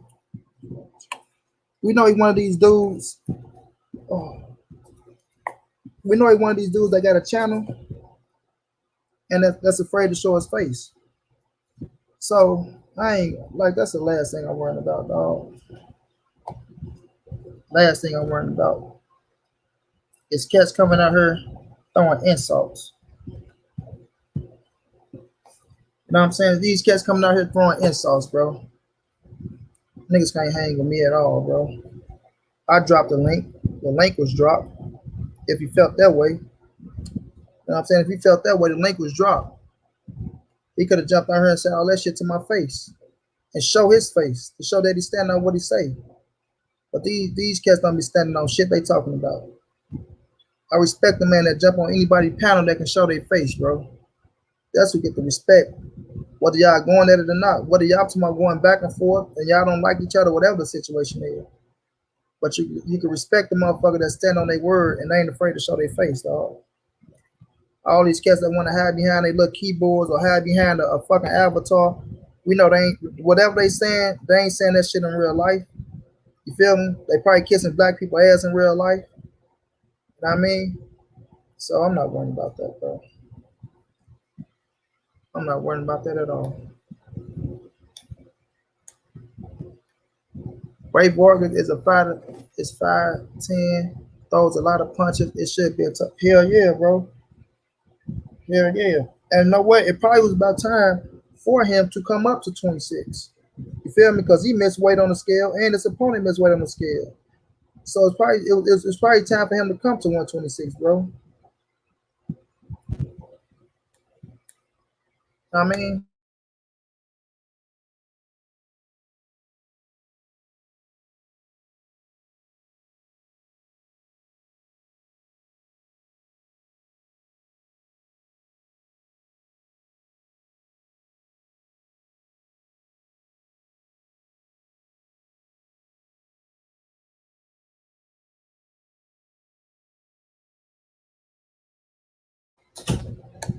Yeah, it probably was time for him to come to 126, bro.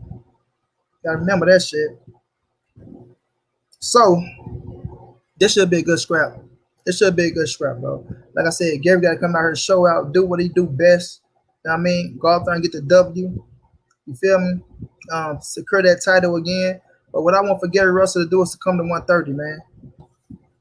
I want Gary Russell to make that jump to 130 pounds, dog. Make the jump to 130, dog. Make the jump to 130, dog. That's where the fight's for you at. 130 pounds. 130 pounds, Gary. Young Merv, salute my brother. How you feeling, champ? 130 pounds. Come on up to 130, dog. That's where you need to be. That's where you need to be. And I promise you, he gets some of them fights. Monty Vargas also throws straight punches too. Yeah, like Vargas should be a fight that can help Gary get a knockout. I ain't gonna lie to you. That fight can put Gary in position to get a knockout. An impressive knockout. Impressive. But like I say, Ray Vargas, you know, he's going to bring something to the table, bro. He's going to bring something to the table. A lot of people probably don't know about Ray. They ain't big up on him. I think once that fight start getting on the way, and once the promotions jump off, I think they'll see. They'll see. They'll see. You feel me?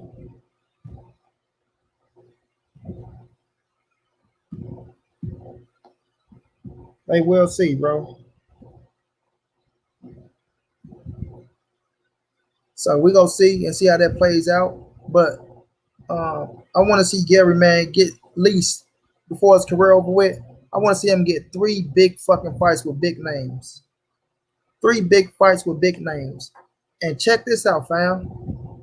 If he come to 130 at this moment right now, well, Leo Santa Cruz getting knocked out by Gervonta Davis, Gary will get that Leo Santa Cruz fight.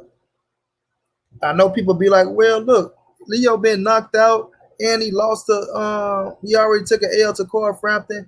His name don't mean shit. Yes, it does, bro. Yes, it does. For somebody like Gary Russell, yes, it does, bro. Trust me, yes, it does. And a lot of people now he want to fight Gary after Tank knocked his ass out. Man, listen, it doesn't matter. It doesn't matter. Leo Santa Cruz is still Leo Santa Cruz. His fan base is still his fan base.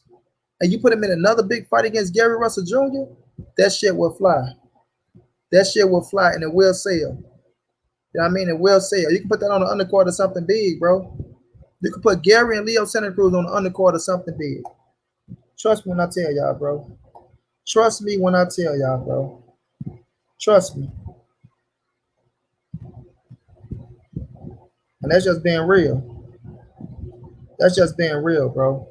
But Gary, first thing first, you got to come out here and handle your business. Gary Russell Jr. will be too fast and too skilled for Ray Vargas. Gary Russell high boxing IQ is better. Gary is better at making adjustments. That's true. That's true. That's why I feel like he can get a knockout. I feel like he can get a knockout, bro. But he got to come out there and put it down. You got to come out there and put it down, bro.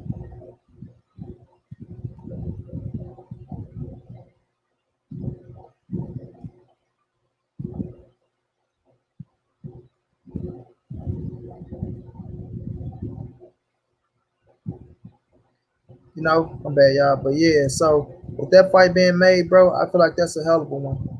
That is one hell of a fight. And we'll see if they can put it together, make it happen, you know, and see if Leo Santa Cruz will step up to the plate. But I think he will at 130. At 130 pounds, there's so many fights that for Gary Russell. He put himself right in the mix. Right in the mix. Shakur Stevenson up there. Fucking Corey Frampton, Jamil Hearn up there. You see, they fight got pushed back. Man, Miguel Burchett, he just took an L to Valdez, but he's still up there. Then you got Valdez up there, like you got Tank still right there. Like, bro, the fights are at 130, Gary. Fuck 126, dog. You reign up for you the longest reigning champ at 126 pounds. The longest reigning champ at 126 pounds. Guess what? Lomachenko might come back down to 130. Who knows, dog? Gary need to jump to 130, bro. Gary needs to jump to 130, bro. You feel me? Bruce Goals, what's going down? Family, what's going down?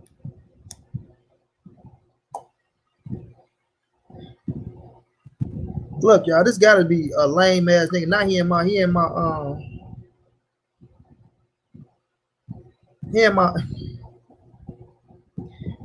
y'all dudes is weirdos, bro.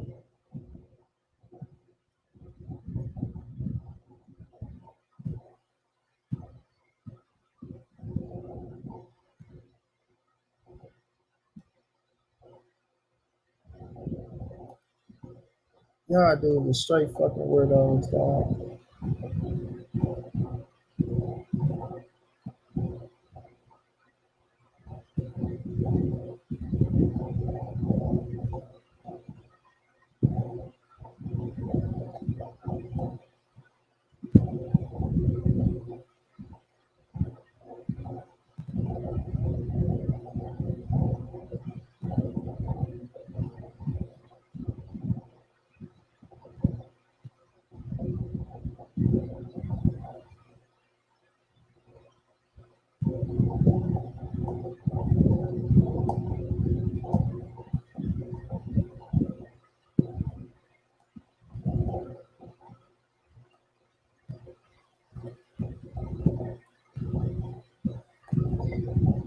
I don't know, bro. Cats are crazy. Money Gary needs to bet on himself. He doesn't want to give up the belt. It guaranteed paydays for mandatory. Fight no one at 126. Want to fight him, he needs to go to 130. That's all I'm saying, bro. That's all I'm saying. That's all I'm saying. Bro, this dude is fucking psycho. Nobody's going to donate to your shitty ass channel. Begging for donations. Streaming fights. I'm going to report you again. Block this motherfucker, dog. Man, these Negroes is crazy, dog. Report all you want to. I don't give a fuck, bro. Report. Report again. Report again. Report again. And guess what? Go report again, bro. You ain't gonna stop shit. Whoever the fuck you is. You ain't gonna stop shit, bro. If you ain't stopping then, you ain't stopping it now, homie. So, peace out to you. More power to you, bro. More power to you, the dirty bum ass. But yeah, dog. Gary need to go up to 130. You need to go to 130, bro. You feel me? Go to 130. You know what I mean?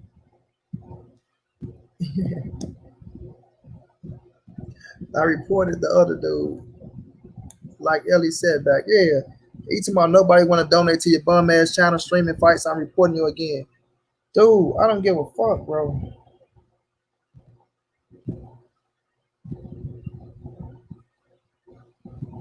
I really don't give a fuck.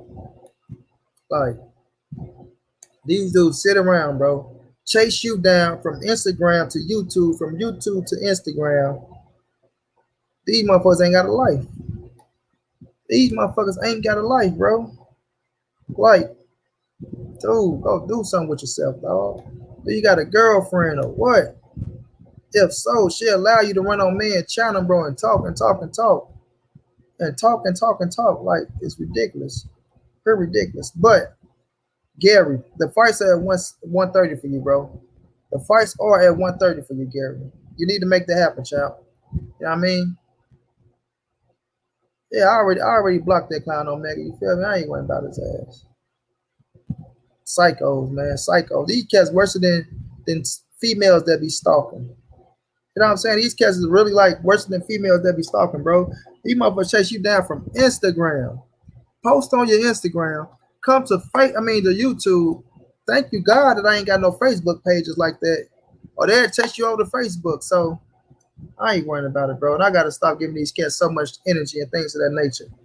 But man, with Gary Russell, bro, I want to see Gary against 3 big names before his career is over with. Before his career is over with, dog. You know what I mean? Benavidez is top 10 pound for pound right now, in my opinion. Will be top 3 someday. I mean, if you got Benavidez on your pound for pound list, that show, you know, exactly. That show preference, man. The pound for pound list is what you like. That shit ain't real. Pound for pound list ain't real, right? Last time I checked, And that's what I be saying. They be talking about, oh, Bud Crawford, he #1 pound for pound. Guess what? Do we got a #1 pound for pound title? You feel me? Oh, they scrapping #1 pound for pound titles around your waist? I don't think so. To be real with you, I don't think so. I don't see cats getting #1 pound for pound paychecks. You feel me? I don't see cats getting #1 pound for pound paychecks. I admire your coolness, brother. Oh man, it ain't nothing, dog. You feel me? I've been used to this shit. Left to right, up and down, man. It ain't a word that I haven't heard about being in a wheelchair, dog. I mean, my nieces come up with better jokes than some of these dudes. Other than that, they stealing other people's shit, trying to, get a laugh in the rise. Clarissa Shields, my pound for pound. That's what I'm saying, Omega. Being pound for pound is it's your preference, bro. Now, you do got to be trill. You just can't go put anybody on the pound for pound list. You just can't go put anybody on the pound for pound list. Know what I'm saying? But nonetheless, you're not getting rewarded for being #1 pound for pound. You know what I mean? You don't get an extra check in the mail. Oh, you know what? The #1 pound for pound fighter is Canelo Alvarez. And guess what? He just made an extra $500,000 off being #1 pound for pound. Nope, it don't work like that. It don't work like that, man.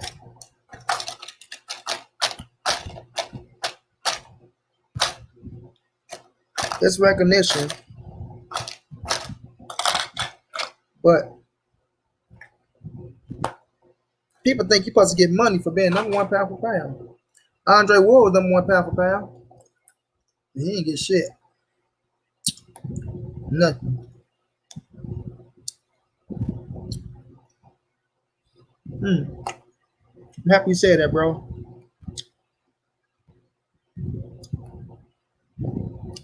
Let's look at the undercard.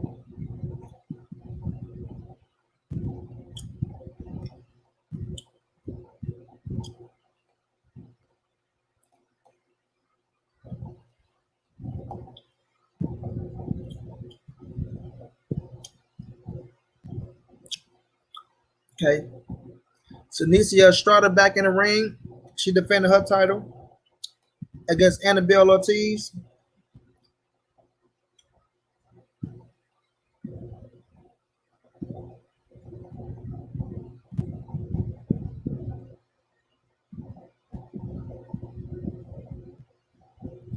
Not really a big card.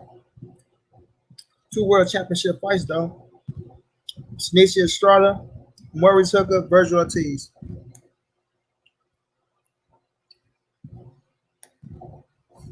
Y'all hold it down. I gotta lay it down. Working first shift this week. No doubt, Omega, my brother. I appreciate you, bro. Much love, much respect. Can't get a text right off for pound. Exactly, bro. Take it easy, big bro. Money, how can you be pound for pound if you're not at the best at your weight? I thought it meant if you were the same size, you would beat that fighter. Yeah, that's how they got it, dog. But Maurice Hooker, Virgil Ortiz, one hell of a fight. I think we in for a treat with that fight, right? But man, I'm praying Bomac has implemented a chin. I'm gonna walk with Lawrence Okolie on that one. Lawrence Okolie is my guy. I rock with Lawrence Okolie. I like him, right? Him and Joshua Bawasi, 2 of my favorite dudes over there. Lawrence Okolie has gotten better. Because one thing, and I'm gonna get back to Maurice Hooker. Lawrence Okolie, bro. One thing with him, he used to smother his work a lot. Or he'd hit you with some shit and he'd grab you, right? Hit you with some shit and then grab you. But he has gotten better to work from lengthwise. And with one up against Glowacki, it's gonna show. It's gonna show. Because you got power. You got power. I just want him to learn how to use his length, bro. That's what I want from him. Learn how to use your length. Now, Maurice Hooker, Virgil Ortiz. Hope Bo Mac implemented some defense and Monty Mo motherfucking awesome. You feel me?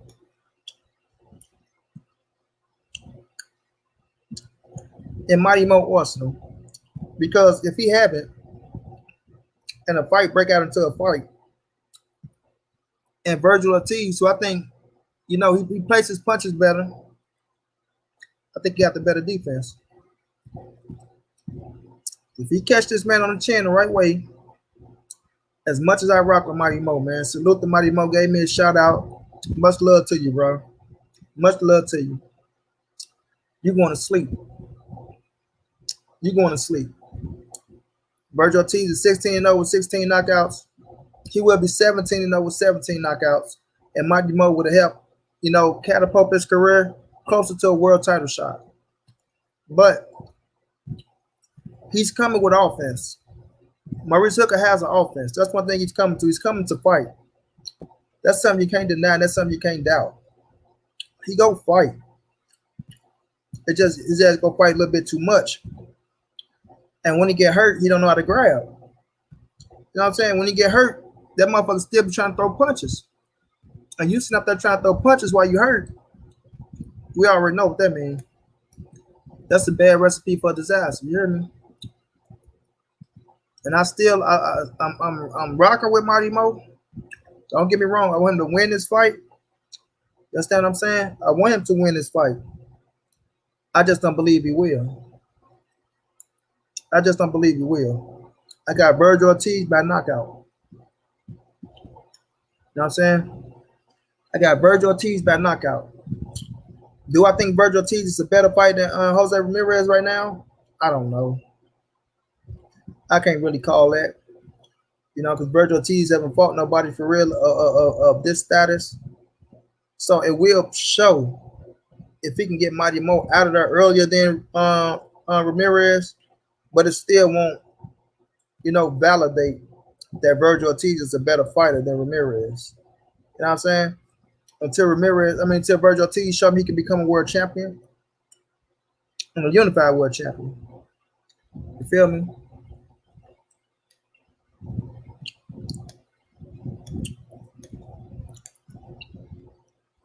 If Vargas try to throw a lot of punches, he's going to be there to be countered from Gary.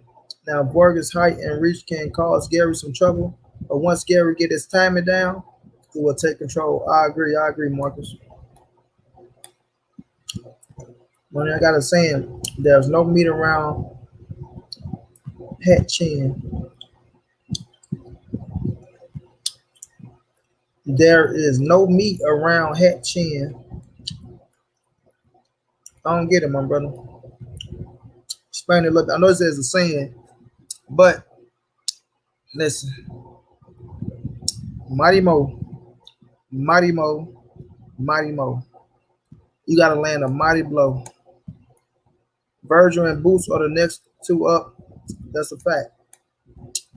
That's a fact. And not just the next two up. They're on the crash course.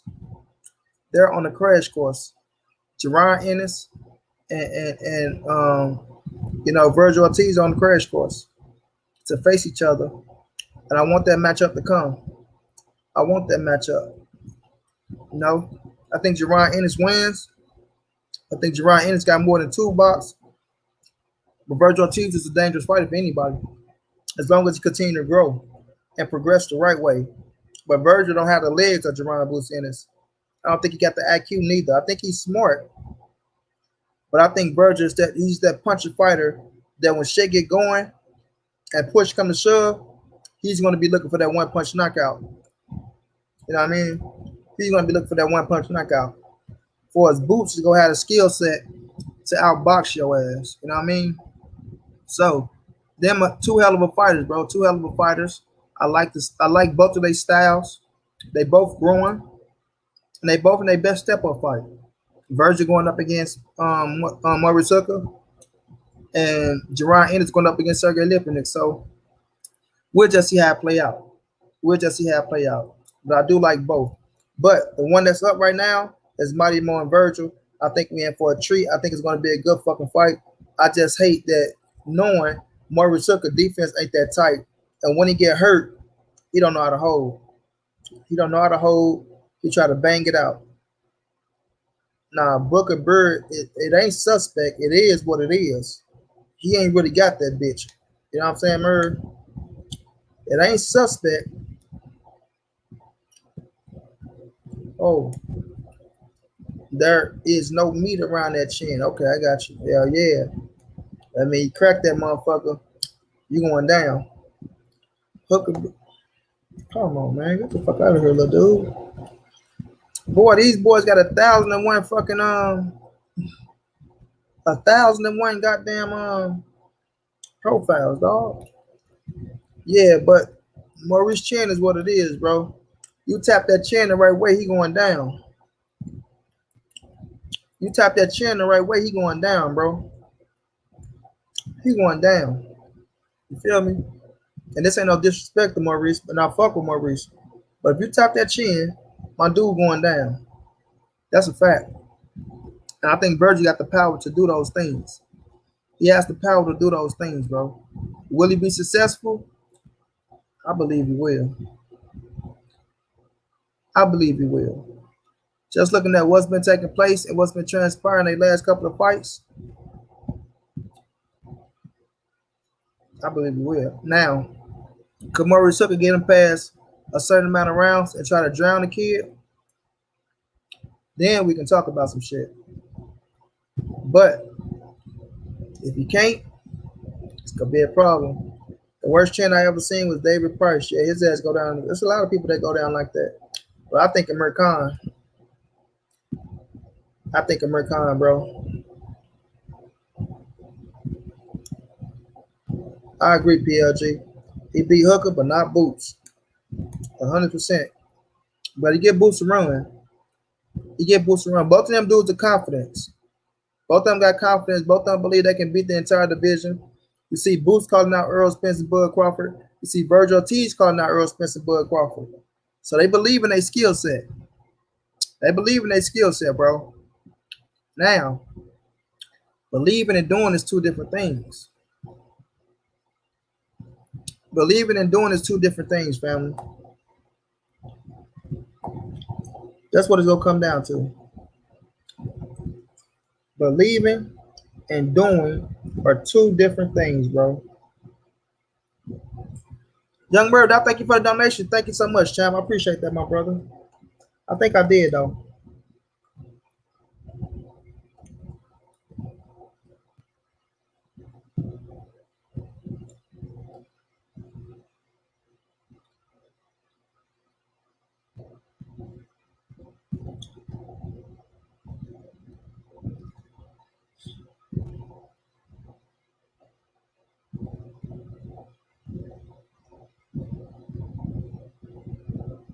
Man, NBA, NFL, the fucking okay. The fucking free agency is on fire, bro. Their ass is on fire.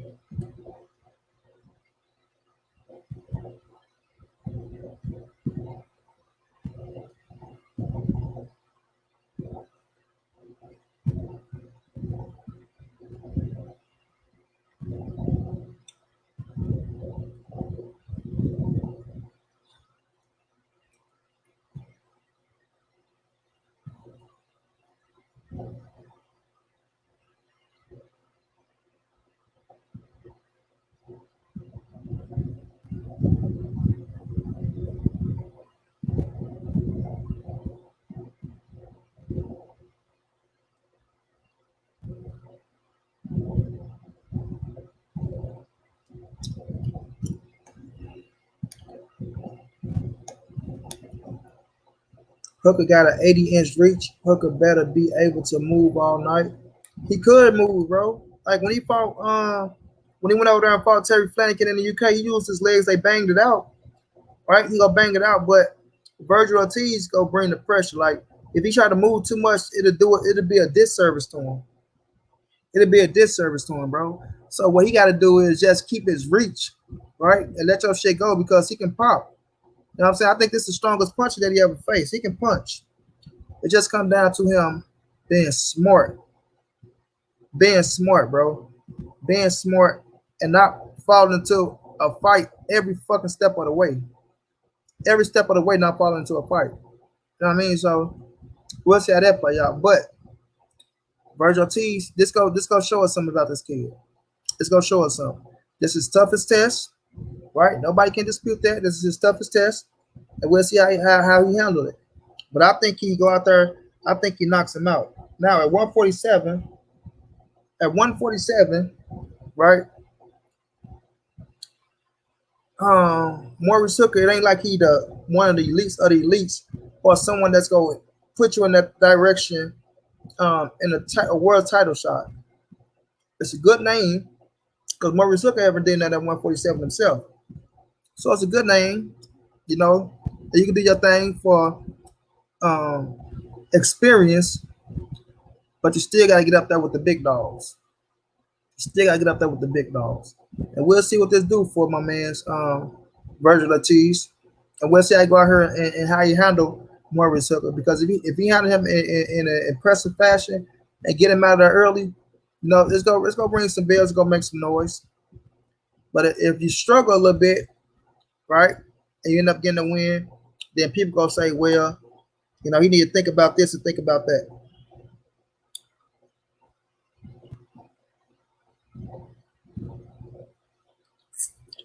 Know what I'm saying? Think about this and think about that. Now, tomorrow, I want everybody to come through and show love. We're going to have Ebo Spence on the channel, right? We'll have Earl Spence sister on the channel. You know what I mean? Talk about a few things. Get her take on her brother, up and coming rise, right? What she think about what's going on in boxing. And get her take on this situation with everybody, you know, saying that her brother don't deserve, you know, 60-40. And see how she break that shit down. You know what I'm saying? So we in for a treat tomorrow, man. We in for a nice little treat tomorrow. Want y'all boys to tune in and show some love. Well, lady and women, tune in and show some love. Come rock out with Monty Brown and Ebo Spence, man.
No doubt, no doubt. Say, money, I agree. I heard Emmanuel Stewart tell Milton McCoy to slow down, control the pace. Yes, sir, bro. Could he do it? Could he do it or not? Could he do it or not? That's what it's gonna come down to, though. But I just don't see Maurice Hooker having enough to beat Virgil Ortiz. I'm gonna keep it real. I'm gonna keep it real, bro.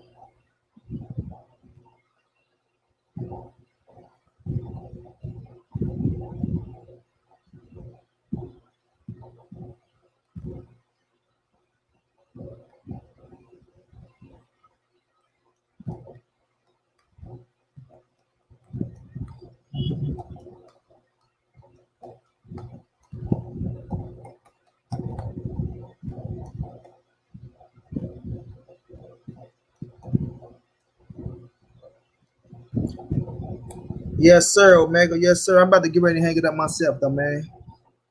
I'm about to hang it up myself, though. But I just had to touch on that little situation with Mighty Mo. You know, Virgil Ortiz, because that is our next fight on Saturday. You probably, like I said, Lawrence and Cody coming up as well against Gowaki. Can't pronounce the name, Gowaki. So I will be streaming both of those fights, man. So I'm about to get ready and wrap it up, fam. I appreciate y'all for rocking out with your boy. Yeah, make sure y'all hit that like button for me, right? Thank y'all to the donation to my brother. Was that you, Young Merv? Or my brother, Mr. Shelton? Oh, Young Merv, my bad. My brother, Young Merv, thank you, bro. And it was somebody else, bro. Hold on, let me get y'all together. Let me get y'all together. My brother, Focus Ball and Young Merv, thank y'all, man. No, Mr. Shelton. Mr. Shelton. Man, see, Young Merv taking Mr. Shelton credit, dog. Man, I don't know why I get y'all so messed up anyway, bro. Facts. Hooker just got tricked into giving up his advantage every fight, so I believe he tailored for a T style. Yeah, we're going to see, though, man. Saturday will be here in no time. You feel me? Saturday will be here in no time. But I appreciate y'all for rocking out with your boy. Much love, much appreciated, fam. Like I say, make sure y'all be here tomorrow. You know what I mean? For the beautiful Ebo Spence. We go chop it up, man. You feel me? Get up words on a few things, and it's going down like that. But until then, this your boy Money. This the NSBC movement. Everybody safe in these streets. Hit the thumbs up, subscribe to the channel if you want to donate. OG Money on Cash App. TreyAfter52@gmail.com on PayPal. If you can't, just tell a friend, hit the subscribe button, like, comment, share the video. You know how your boy get down, man. Big dog status. Appreciate y'all, fam.